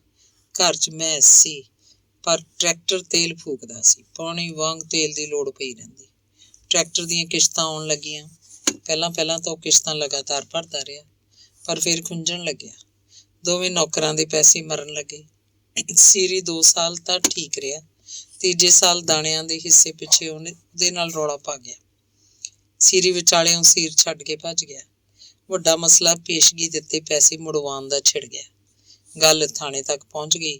ਪੁਲਿਸ ਭਲੀ ਮਾਨਸ ਨਹੀਂ ਸੀ, ਦਲਬੀਰ ਨੂੰ ਹੋਰ ਲੁੱਟ ਕੇ ਖਾ ਗਈ। ਰਾਮਦਾਸੀਏ ਕੋਲ ਕੀ ਸੀ? ਦਲਬੀਰ ਪਿੰਡ 'ਚ ਬਦਨਾਮ ਹੋ ਗਿਆ। ਕੋਈ ਸੀਰੀ ਨੂੰ ਮਾੜਾ ਕਹਿੰਦਾ, ਕੋਈ ਹਾਕਮ ਦੇ ਮੁੰਡੇ ਨੂੰ। ਮੁੜ ਕੇ ਨਾ ਕੋਈ ਨੌਕਰ ਮਿਲਿਆ ਦਲਬੀਰ ਨੂੰ ਤੇ ਨਾ ਹੀ ਸੀਰੀ। ਪਿੰਡ 'ਚ ਉਹਦੀ ਪੜਤ ਮਾਰੀ ਗਈ ਸੀ। ਪਿਓ ਪੁੱਤ ਹੁਣ ਦੋਵੇਂ ਹੀ ਵਾਹੀ ਦਾ ਕੰਮ ਕਰਦੇ, ਜੋ ਸਵਾਰ ਕੇ ਹੁੰਦਾ ਨਹੀਂ ਸੀ। ਪਾੜੇ ਮੁੰਡੇ 'ਚ ਇੰਨੀ ਜਾਨ ਕਿੱਥੇ ਸੀ ਕਿ ਉਹ ਕਹੀ ਦਾ ਕੰਮ ਕਰ ਸਕਦਾ। ਹਾਕਮ ਤੋਂ ਵੀ ਹੁੰਦਾ ਨਹੀਂ ਸੀ। ਉਹ ਤਾਂ ਪਹਿਲੇ ਦਿਨੋਂ ਵਿਹਲਾ ਜਿਹਾ ਰਹਿ ਕੇ ਰਾਜੀ ਸੀ। ਬਸ ਤੁਰਨ ਫਿਰਨ ਤੇ ਰਹਿੰਦਾ, ਗੱਲਾਂ ਜਿੰਨੀਆਂ ਮਰਜ਼ੀ ਮਰਾ ਲਓ। ਪਰ ਉਹਦਾ ਚੱਲੀ ਜਾਂਦਾ ਸੀ। ਸੀਰੀ ਤੇ ਨੌਕਰ ਹੀ ਸਾਰਾ ਸੰਭਾਲਦੇ। ਦਲਬੀਰ ਪੜ੍ਹੀ ਜਾਂਦਾ ਸੀ। ਹੁਣ ਬਹੁਤੇ ਬੰਦਿਆਂ ਦਾ ਕੰਮ ਹੁੰਦਾ ਤਾਂ ਦਲਗੀਰ 4-5 ਪਹੀਏ ਸ਼ਹਿਰੋਂ ਟਰੈਕਟਰ ਦੇ ਮਡਗਾਰਡਾਂ ਤੇ ਬਿਠਾ ਲਿਆਉਂਦਾ। ਜਦੋਂ ਦਾ ਦਲਬੀਰ ਖੇਤੀ ਦੇ ਕੰਮ 'ਚ ਪਿਆ ਸੀ, 3 ਵਾਰ ਮੋਟਰਸਾਈਕਲ ਬਦਲ ਚੁੱਕਿਆ ਸੀ। ਸਾਰਾ ਸਾਲ ਬਾਅਦ ਹੀ ਪੁਰਾਣਾ ਮੋਟਰਸਾਈਕਲ ਫੰਡਰ ਮੱਝ ਸਮਝ ਕੇ ਸਕੂਟਰ ਮੰਡੀ ਉੱਤੇ ਸਸਤਾ ਹੀ ਸੁੱਟ ਆਉਂਦਾ। ਅਗਲੇ ਹਫ਼ਤੇ ਉਹਦੇ ਥੱਲੇ ਨਵਾਂ ਹੀਰੋ ਹੋਂਡਾ ਹੁੰਦਾ। ਆਪਣੀ ਸਮਝ ਅਨੁਸਾਰ ਸਰਦਾਰੀ 'ਚ ਪੈਰ ਧਰਦਾ। ਉਹਦੀਆਂ ਫਜ਼ੂਲ ਖਰਚੀਆਂ ਨੇ ਦੁਰਗਾ ਮੱਲ ਆੜ੍ਹਤੀਏ ਦੀ ਬਹੀ 'ਚ 2 ਲੱਖ ਵਿਆਜੂ ਕਰ ਰੱਖਿਆ ਸੀ, ਜਦਕਿ 3 ਕਿੱਲੇ ਉਹਨਾਂ ਦੇ ਦੁਰਗਾ ਮੱਲ ਕੋਲ ਗਹਿਣੇ ਵੀ ਸੀ। ਇਹ ਵੱਖਰੀ ਗੱਲ ਸੀ ਕਿ ਦਲਬੀਰ ਹੀ ਉਹਨਾਂ 3 ਕਿੱਲਿਆਂ ਨੂੰ ਵਾਹੁੰਦਾ ਬੀਜਦਾ ਤੇ ਫਸਲ ਦਾ ਹਿੱਸਾ ਆੜ੍ਹਤੀਏ ਨੂੰ ਚੁੱਪ ਕਰਕੇ ਦੇ ਆਉਂਦਾ। ਦਲਬੀਰ 32 ਵਰ੍ਹਿਆਂ ਤੋਂ ਉੱਤੇ ਸੀ, ਪਰ ਹਾਲੇ ਤੱਕ ਉਹਨੂੰ ਸਾਕ ਨਹੀਂ ਹੋਇਆ ਸੀ। ਉਹ ਬਹੂ ਦੇ ਦਾਜ ਵਿੱਚ ਬਹੁਤ ਕੁਝ ਭਾਲਦਾ ਸੀ। ਆਖਦਾ ਬਰਾਤ 'ਚ 150 ਬੰਦਾ ਜਾਏਗਾ। ਵਿਆਹ ਵੀ ਆਲਾ ਸਿੰਘ ਵਾਲੇ ਦੇ ਗ੍ਰੀਨ ਮੈਰਿਜ ਪੈਲੇਸ 'ਚ ਕਰਨਾ ਹੈ। ਕਿਸੇ ਪਿੰਡ 'ਚ ਬਰਾਤ ਨਹੀਂ ਜਾਏਗੀ। ਮੀਟ ਸ਼ਰਾਬ ਨਾਲ ਰੋਟੀ ਹੋਵੇ, ਕੁੜੀ ਵੀ ਗ੍ਰੈਜੂਏਟ ਹੋਵੇ। ਮਾੜੇ ਜੱਟ ਦਾ ਸਾਕ ਉਹ ਲੈਂਦਾ ਨਹੀਂ ਸੀ। ਅਗਲੇ ਖੋਜਾਂ ਕੱਢ ਲੈਂਦੇ ਕਿ ਟਰੈਕਟਰ ਦੀਆਂ ਅੱਧੀਆਂ ਤੋਂ ਵੱਧ ਕਿਸ਼ਤਾਂ ਹਾਲੇ ਬਾਕੀ ਰਹਿੰਦੀਆਂ। 10 ਕਿੱਲੇ ਬੈਂਕ ਨੂੰ ਪਲੈਜ ਕੀਤੀ ਹੋਈ ਹੈ ਤੇ 3 ਕਿੱਲੇ ਬਾਣੀਆਂ ਕੋਲ ਗਹਿਣੇ ਹੈ। ਆੜ੍ਹਤੀਏ ਤਾਂ ਉਂਝ ਵੀ ਕਈ ਲੱਖ ਦੇਣਾ। ਕੁੜੀ ਭੁੱਖੀ ਮਾਰਨੀ ਹੈ। ਇਹਦੀਆਂ 14 ਨੂੰ ਚੱਟਾਂਗੇ ਬਹਿ ਕੇ। ਹਾਕਮ ਸਾਰੇ ਤੁਰਦਾ ਫਿਰਦਾ ਸੀ। ਸ਼ਹਿਰ ਦੇ ਚੰਗੇ ਚੰਗੇ ਘਰਾਂ 'ਚ ਉਹਦਾ ਆਉਣ ਜਾਣ ਸੀ। ਪਿੰਡ 'ਚ ਉਹਨੂੰ ਦਾਨਾ ਬੰਦਾ ਮੰਨਿਆ ਜਾਂਦਾ। ਉਹਦੀ ਸਰਪੰਚ ਵਰਗੀ ਠੁੱਕ ਸੀ। ਥਾਣੇ ਕਚਹਿਰੀ ਉਹਨੂੰ ਲੋਕ ਨਾਲ ਲੈ ਜਾਂਦੇ। ਉਹਨੂੰ ਗੱਲ ਕਰਨ ਦਾ ਥਹੁ ਸੀ। ਅਗਲੇ ਨੂੰ ਸਾਰੀ ਗੱਲ ਜਚਾ ਦਿੰਦਾ ਤੇ ਪਿੰਡ ਦੇ ਬੰਦੇ ਦਾ ਫਾਇਦਾ ਕਰਾਉਂਦਾ। ਦਲਬੀਰ ਕੱਲ ਦੇ ਛੋਕਰੇ ਨੇ ਉਹਦੀ ਆਣ ਇੱਜ਼ਤ ਮਿੱਟੀ 'ਚ ਮਿਲਾ ਕੇ ਰੱਖਤੀ ਸੀ। ਉਹ ਫੁੱਟੀ ਕੌਡੀ ਦਾ ਵੀ ਨਹੀਂ ਰਹਿ ਗਿਆ ਸੀ। ਉਹ ਸ਼ਿੱਦਤ ਨਾਲ ਸੋਚਦਾ ਤੇ ਆਪਣੇ ਆਪ ਤੇ ਲਾਹਣਤਾਂ ਪਾਉਂਦਾ ਕਿ ਕੀ ਲੈਣਾ ਸੀ ਉਹਨੇ ਇਹਨੂੰ ਪੜ੍ਹਾ ਕੇ। ਵਾਹੀ ਦਾ ਕੰਮ ਵਧੀਆ ਚੱਲੀ ਜਾਂਦਾ ਸੀ। ਕੀ ਲੈਣਾ ਸੀ ਟਰੈਕਟਰ ਤੋਂ। ਉਹ ਦਲਬੀਰ ਨੂੰ ਅਨਪੜ੍ਹ ਰੱਖਦਾ ਤੇ ਸੀਰੀ ਦੇ ਵੱਸ ਪਾ ਦਿੰਦਾ। ਆਪੇ ਘਾਸਾ ਪੈ ਜਾਂਦਾ ਇਹਨੂੰ ਖੇਤੀ ਦਾ। ਹੁਣ ਇਹ ਟਰੈਕਟਰ ਹੀ ਸਾਰੀ ਜ਼ਮੀਨ ਖਾ ਗਿਆ। ਇੱਕ ਦਿਨ ਦਲਬੀਰ ਸ਼ਹਿਰੋਂ ਹਨੇਰੇ ਹੋਏ ਘਰ ਵੜਿਆ। ਪਤਾ ਨਹੀਂ ਕਿੱਥੇ ਆਪਣੇ ਯਾਰਾਂ ਦੋਸਤਾਂ ਦੀ ਢਾਣੀ 'ਚ ਬੈਠਾ ਰਿਹਾ ਹੋਣਾ। ਸ਼ਰਾਬ ਪੀਤੀ ਹੋਏਗੀ ਤੇ ਕਿਸੇ ਚੰਗੇ ਹੋਟਲ 'ਚ ਰੋਟੀ ਖਾਧੀ ਹੋਏਗੀ। ਉਸੇ ਵੇਲੇ ਤੱਕ ਹਾਕਮ ਤੇ ਉਹਦੀ ਘਰ ਵਾਲੀ ਰੋਟੀ ਖਾ ਕੇ ਸੌਂ ਚੁੱਕੇ ਸੀ। ਮੋਟਰਸਾਈਕਲ ਦੀ ਆਵਾਜ਼ ਸੁਣ ਕੇ ਹਾਕਮ ਮੰਜੇ ਤੇ ਬੈਠਾ ਹੋ ਗਿਆ। ਉਹ ਸੁੱਤਾ ਕਿੱਥੇ ਸੀ, ਅੱਧਾ ਸੁੱਤਾ ਜਿਹਾ ਮੁੰਡੇ ਨੂੰ ਉਡੀਕ ਰਿਹਾ ਸੀ। ਮੋਟਰਸਾਈਕਲ ਟਰੈਕਟਰ ਕੋਲ ਖੜਾ ਕਰਕੇ ਉਹ ਪਾਣੀ ਪੀਣ ਲਈ ਰਸੋਈ ਅੰਦਰ ਗਿਆ ਤਾਂ ਹਾਕਮ ਭੜਕ ਪਿਆ। ਮੰਜੇ ਤੋਂ ਥੱਲੇ ਉਤਰ ਕੇ ਉੱਚਾ ਉੱਚਾ ਬੋਲਣ ਲੱਗਿਆ, ਓਏ ਤੂੰ ਜੰਮਣਾ ਕਾਹਨੂੰ ਸੀ? ਜੇ ਜੰਮਦਾ ਹੀ ਮਰ ਜਾਂਦਾ ਤਾਂ ਅਸੀਂ ਸਬਰ ਕਰ ਲੈਂਦੇ। ਇਹ ਵੇਲਾ ਕੋਈ ਘਰ ਆਉਣ ਦਾ? ਖੂਹ 'ਚ ਪੈ ਗਈਆਂ ਤੇਰੀਆਂ ਪੜ੍ਹਾਈਆਂ। ਓਏ ਕੀ ਹੋ ਗਿਆ ਤੈਨੂੰ? ਦਲਬੀਰ ਅੱਗੇ ਰੋਹਬ ਨਾਲ ਗੁਰਰਾਇਆ। ਤੈਨੂੰ ਸ਼ਰਮ ਤਾਂ ਨਹੀਂ ਭੋਰਾ? ਢੇਕਾ ਟਰੈਕਟਰਾਂ ਦਾ, ਜ਼ਮੀਨ ਸਾਰੀ ਫੂਕਤੀ। ਕੀ ਹੋ ਗਿਆ ਜ਼ਮੀਨ ਨੂੰ? ਆਪਣੇ ਕੋਲ ਹੀ ਹੈ। ਫੇਰ ਤਾਂ ਲਿਬੜੇ ਵਾਲਿਆਂ ਦੇ ਵਿਆਹਿਆ ਹੋਏਗਾ। ਓਏ ਤੈਨੂੰ ਰਿਸ਼ਤਾ ਕਿਉਂ ਨਹੀਂ ਹੁੰਦਾ? ਓਏ ਡੱਕ ਡੱਕ ਵੱਜਦਾ ਫਿਰਦਾ।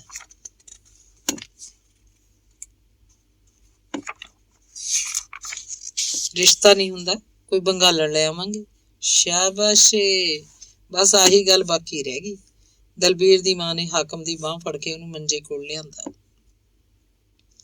ਕਹਿੰਦੀ, ਹੁਣ ਜੱਗ ਨੂੰ ਤਮਾਸ਼ਾ ਨਾ ਦਿਖਾਓ। ਦੇਖ ਕੋਠਿਆਂ ਤੋਂ ਖੜੇ ਹੋ ਕੇ ਸੁਣੀ ਜਾਂਦੇ ਨੇ ਗੁਆਂਢੀ। ਤੜਕੇ ਉੱਠ ਕੇ ਆਖ ਲਈ ਜਿਹੜਾ ਆਖਣਾ। ਮਾਂ ਨੇ ਦਲਬੀਰ ਨੂੰ ਰੋਟੀ ਪੁੱਛੀ। ਕਹਿੰਦਾ, ਖਾ ਕੇ ਆਇਆ ਮੈਂ ਤਾਂ। ਉਹ ਬੈਠਕ 'ਚ ਪੱਖਾ ਛੱਡ ਕੇ ਸੋਫੇ ਤੇ ਹੀ ਪੈ ਗਿਆ।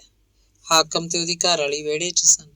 ਬਰਸਾਤ ਤੋਂ ਪਹਿਲਾਂ ਦੀ ਰੁੱਤ ਸੀ। ਦਲਬੀਰ ਘੰਟੇ ਕੁ ਬਾਅਦ ਫੇਰ ਉੱਠਿਆ, ਰਸੋਈ 'ਚ ਆ ਗਿਆ। ਮਾਂ ਨੇ ਅੱਖ ਪੁੱਟੀ, ਸੋਚਿਆ ਤੇ ਲੱਗੀ ਹੋਊਗੀ ਉਹਨੂੰ।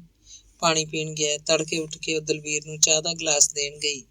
ਉਹਨੇ ਹਾਂ ਹੂੰ ਨਹੀਂ ਕੀਤੀ। ਮਾਂ ਨੇ ਉਹਦਾ ਮੋਢਾ ਫੜ ਕੇ ਝੰਜੋੜਿਆ, ਪਰ ਉਹ ਤਾਂ ਪੱਥਰ ਬਣਿਆ ਪਿਆ ਸੀ। ਉਹਨੇ ਹਾਕਮ ਨੂੰ ਹਾਕ ਮਾਰੀ। ਹਾਕਮ ਖਿਝਿਆ ਜਿਹਾ ਬੈਠਕ 'ਚ ਆ ਗਿਆ। ਆਖ ਰਿਹਾ ਸੀ, ਹਾਂ ਦੱਸ ਕੀ ਹੈ? ਮੈਨੂੰ ਤਾਂ ਕੁਛ ਹੋਰ ਹੀ ਲੱਗਦਾ। ਇਹਨੂੰ ਬਿਠਾ ਕੇ ਤਾਂ ਦੇਖ। ਦਲਬੀਰ ਦੀ ਮਾਂ ਕੰਬ ਰਹੀ ਸੀ। ਉਹਦੀ ਬਾਂਹ ਫੜ ਕੇ ਹਾਕਮ ਨੇ ਦਲਬੀਰ ਨੂੰ ਬੈਠਾ ਕਰਨਾ ਚਾਹਿਆ, ਪਰ ਉਹ ਤਾਂ ਲੱਕੜ ਬਣਿਆ ਪਿਆ ਸੀ। ਹਾਕਮ ਦਾ ਸਾਰਾ ਗੁੱਸਾ ਪਾਣੀ ਪਾਣੀ ਹੋ ਗਿਆ। ਦੋਵਾਂ ਨੇ ਉੱਚੀ ਉੱਚੀ ਚੀਕਾਂ ਮਾਰਨੀਆਂ ਸ਼ੁਰੂ ਕਰਤੀਆਂ। ਗੁਆਂਢੀ ਇਕੱਠੇ ਹੋ ਗਏ। ਦਲਬੀਰ ਦੀ ਲਾਸ਼ ਨੂੰ ਥੱਲੇ ਫਰਸ਼ ਤੇ ਉਤਾਰ ਲਿਆ ਗਿਆ। ਹਾਕਮ ਮਾਲਾ ਸਿੰਘ ਵਾਲੇ ਸਭ ਸਰਦਾਰ ਗੜ੍ਹੀਆਂ ਦੇ ਦੁੱਖ ਸੁੱਖ 'ਚ ਸ਼ਾਮਲ ਹੁੰਦਾ ਸੀ। ਸਰਦਾਰ ਗੜ੍ਹ ਵਾਲੇ ਘਰ ਆਪਣੇ ਪਿੰਡ ਆਉਂਦੇ ਜਾਂਦੇ ਰਹਿੰਦੇ। ਜਦੋਂ ਉਹਨਾਂ ਦੇ ਕਿਸੇ ਮੁੰਡੇ ਕੁੜੀ ਦਾ ਵਿਆਹ ਹੁੰਦਾ ਤਾਂ ਉਹ ਪਿੰਡ ਆ ਕੇ ਸੱਦਾ ਪੱਤਰ ਦੇ ਕੇ ਜਾਂਦੇ। ਹਾਕਮ ਸਿੰਘ ਦਾ ਨਾਂ ਇਹਨਾਂ ਸੱਦਾ ਪੱਤਰਾਂ 'ਚ ਜ਼ਰੂਰ ਸ਼ਾਮਲ ਹੁੰਦਾ। ਕਿਸੇ ਦੇ ਮਰਗ ਹੁੰਦੀ ਫਿਰ ਤਾਂ ਲੋਕ ਆਪਣੇ ਆਪ ਭੋਗ ਉੱਤੇ ਜਾਂਦੇ। ਪਹਿਲਾਂ ਵੀ ਕਿਸੇ ਦਿਨ ਅਫਸੋਸ ਕਰਕੇ ਆਉਂਦੇ। ਹਾਕਮ ਕਦੇ ਨਹੀਂ ਖੁੰਝਦਾ ਸੀ। ਹੁਣ ਜਦੋਂ ਉਹਦੇ ਆਪਣੇ ਮੁੰਡੇ ਦਾ ਇਹ ਭਾਣਾ ਹੋ ਗਿਆ ਤਾਂ ਸ਼ਹਿਰੋਂ ਸਭ ਸਰਦਾਰ ਗੜ੍ਹੀ ਉਹਦੇ ਘਰ ਗੋਡਾ ਨਵਾ ਕੇ ਗਏ। ਭੋਗ ਵਾਲੇ ਦਿਨ ਸਭ ਆਏ। ਉਹ ਕਾਰਾਂ, ਮੋਟਰਸਾਈਕਲਾਂ ਤੇ ਸਕੂਟਰਾਂ ਤੇ ਆਏ ਸੀ। ਕੁੱਕਰ ਰਾਮਦਾਸੀਏ ਦਾ ਮੁੰਡਾ ਕਿਰਪਾਲ ਆਪਣੀ ਕਾਰ ਲੈ ਕੇ ਆਇਆ। ਉਹਦੇ ਨਾਲ ਉਹਦੀ ਕਾਰ ਵਿੱਚ ਹੋਰ ਬੰਦੇ ਵੀ ਸੀ। ਦਲਬੀਰ ਉਹਦਾ ਜਮਾਤੀ ਸੀ। ਕੁੰਡਾ ਸਿੰਘ ਮਿਸਤਰੀ ਦੇ ਦੋਵੇਂ ਮੁੰਡੇ ਚੰਦ ਤੇ ਹਰੀ ਆਪਣੇ ਆਪਣੇ ਮੋਟਰਸਾਈਕਲ ਤੇ ਆਏ। ਚੰਦ ਆਪਣੀ ਮਾਂ ਜੈਕੁਰ ਨੂੰ ਵੀ ਨਾਲ ਬਿਠਾ ਲਿਆਇਆ ਸੀ। ਤਰਸੇਮ ਮਾਸਟਰ ਤੇ ਉਹਦਾ ਮੁੰਡਾ ਸੁਰੇਸ਼ ਵੀ ਕਾਰ ਤੇ ਆਏ। ਸੀਤੋ ਵੀ ਨਾਲ ਸੀ। ਦੁਰਗਾ ਮਲਾੜਤੀ ਅਤੇ ਦੇਬਾ ਬਾਣੀਆਂ ਜੀਪ 'ਚ ਆਏ ਸੀ। ਇਹ ਦੇਬੇ ਦੀ ਜੀਪ ਸੀ ਜਿਹਨੂੰ ਉਹਦਾ ਡਰਾਈਵਰ ਚਲਾ ਰਿਹਾ ਸੀ। ਦੇਬੇ ਦੀ ਬਾਂਹ 'ਚ ਸੋਨੇ ਦਾ ਕੜਾ ਸੀ ਤੇ ਖੱਬੇ ਹੱਥ ਦੀ ਉਂਗਲ 'ਚ ਮੋਟੀ ਸਾਰੀ ਛਾਪ।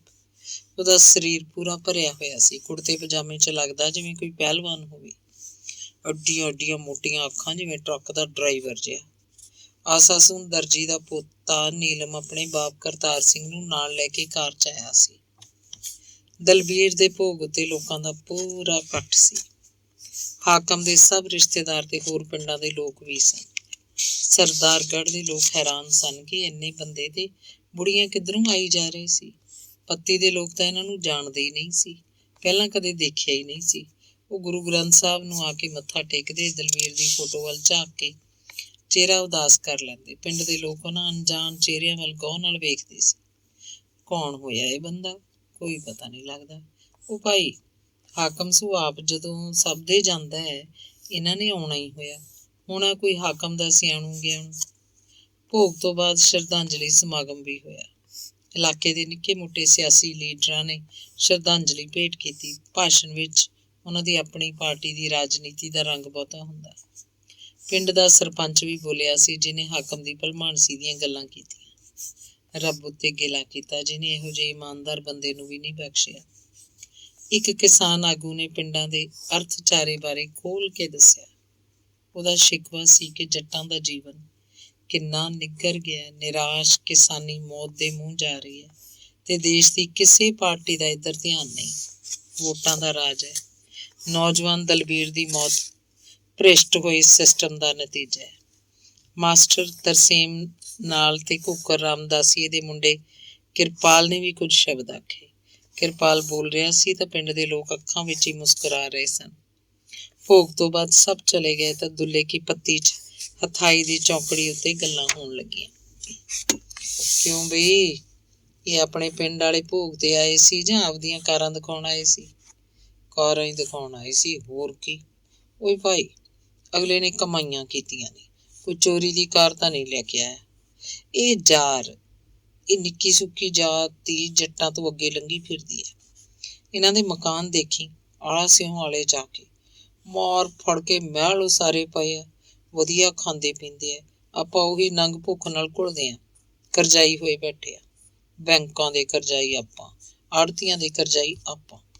ਆਪਣੀ ਤਾਂ ਕੁਛ ਨਹੀਂ ਜੂਨ ਭਾਈ। ਓਏ ਭਾਈ ਮੋਦਨ ਸਿਆਂ, ਗੱਲ ਸਮਝਣ ਵਾਲੀ ਆ। ਆਪਾਂ ਜਿਹੜੇ ਜੱਟ ਆ, ਆਪਾਂ ਨੂੰ ਹੈਂਕੜ ਹੈ ਵੀ ਅਸੀਂ ਜ਼ਮੀਨਾਂ ਵਾਲੇ ਆ। ਘਰਾਂ ਦੇ ਖਰਚੇ ਵਧਾ ਲਏ, ਉਧਰ ਖੇਤੀ ਦੇ ਖਰਚੇ ਅੱਡ ਵੱਧ ਗਏ। ਫਿਰ ਮਸ਼ੀਨਾਂ ਆ ਗਈਆਂ, ਆ ਭਈਏ ਆ ਗਏ। ਜੱਟ ਪੱਲੇ ਹੈਂਕੜ ਹੀ ਹੈਂਕੜ ਰਹਿ ਗਈ। ਪਰ ਇਹ ਨਿੱਕੀ ਸੁੱਕੀ ਜਾਤ, ਇਹਨਾਂ ਨੇ ਆਪਦਾ ਕੰਮ ਨਹੀਂ ਛੱਡਿਆ, ਪਿੰਡ ਛੱਡ ਗਏ। ਉੱਥੇ ਜਾ ਕੇ ਚੜ੍ਹਾਈ ਹੋ ਗਈ ਇਹਨਾਂ ਦੀ। ਦਿਨ ਰਾਤ ਕਰੀ ਜਾਂਦੇ ਆ, ਟਿਕਦੇ ਨਹੀਂ ਇਹ। ਕਮਾਈਆਂ ਦਾ ਮੁੱਲ ਪੈਂਦਾ ਹੀ ਹੈ। ਫਿਰ ਦੇਖ ਲੈ, ਆਪਣੀਆਂ ਸੇਪੀਆਂ ਕਰਦੇ ਹੁੰਦੇ ਇਹ, ਹੁਣ ਆਪਣੇ ਉੱਤੋਂ ਦੀ ਹੋਏ ਫਿਰਦੇ ਆ। ਓਏ ਉਹ ਪਰਸਿੰਨੀ ਬਾਹਮਣੀ ਆਪਣੇ ਘਰਾਂ ਤੋਂ ਰੋਟੀਆਂ ਲਿਜਾਂਦੀ ਹੁੰਦੀ। ਉਹਦਾ ਪੋਤਾ ਸੁਰੇਸ਼ ਕਹਿੰਦੇ ਉੱਥੇ ਜਾ ਕੇ ਪੈਸਿਆਂ 'ਚ ਖੇਡਦਾ ਹੈ। 30 ਮੈਸਾਂ ਨੇ, ਪਤਾ ਨਹੀਂ 40 ਮੈਸਾਂ ਨੇ ਉਹਦੇ ਕੋਲ। ਉਹਦਾ ਪਿਓ ਤਰਸੇਮ ਮਾਸਟਰ ਹੈ ਨਾ, ਉਹਦੀ ਕਚਹਿਰੀਆਂ 'ਚ ਬੜੀ ਚੱਲਦੀ ਆ। ਕੁੱਲ ਅਫਸਰ ਜਾਣਦਾ ਉਹਨੂੰ। ਮੈਨੂੰ ਇੱਕ ਆਟਾ ਜਿਹਾ ਪੈ ਗਿਆ, ਤਰਸੇਮ ਨੇ ਖਹਿੜਾ ਛੁਡਾਇਆ। ਐਂ ਤਾਂ ਪਿੰਡ ਦਾ ਮੋਹ ਰੱਖਦੇ ਆ। ਦੇਖ ਲੈ ਕਿੰਨੇ ਬੰਦੇ ਆਏ ਹਾਕਮ ਦੇ ਮੁੰਡੇ ਦੇ ਭੋਗ ਤੇ। ਧੰਨਵਾਦ।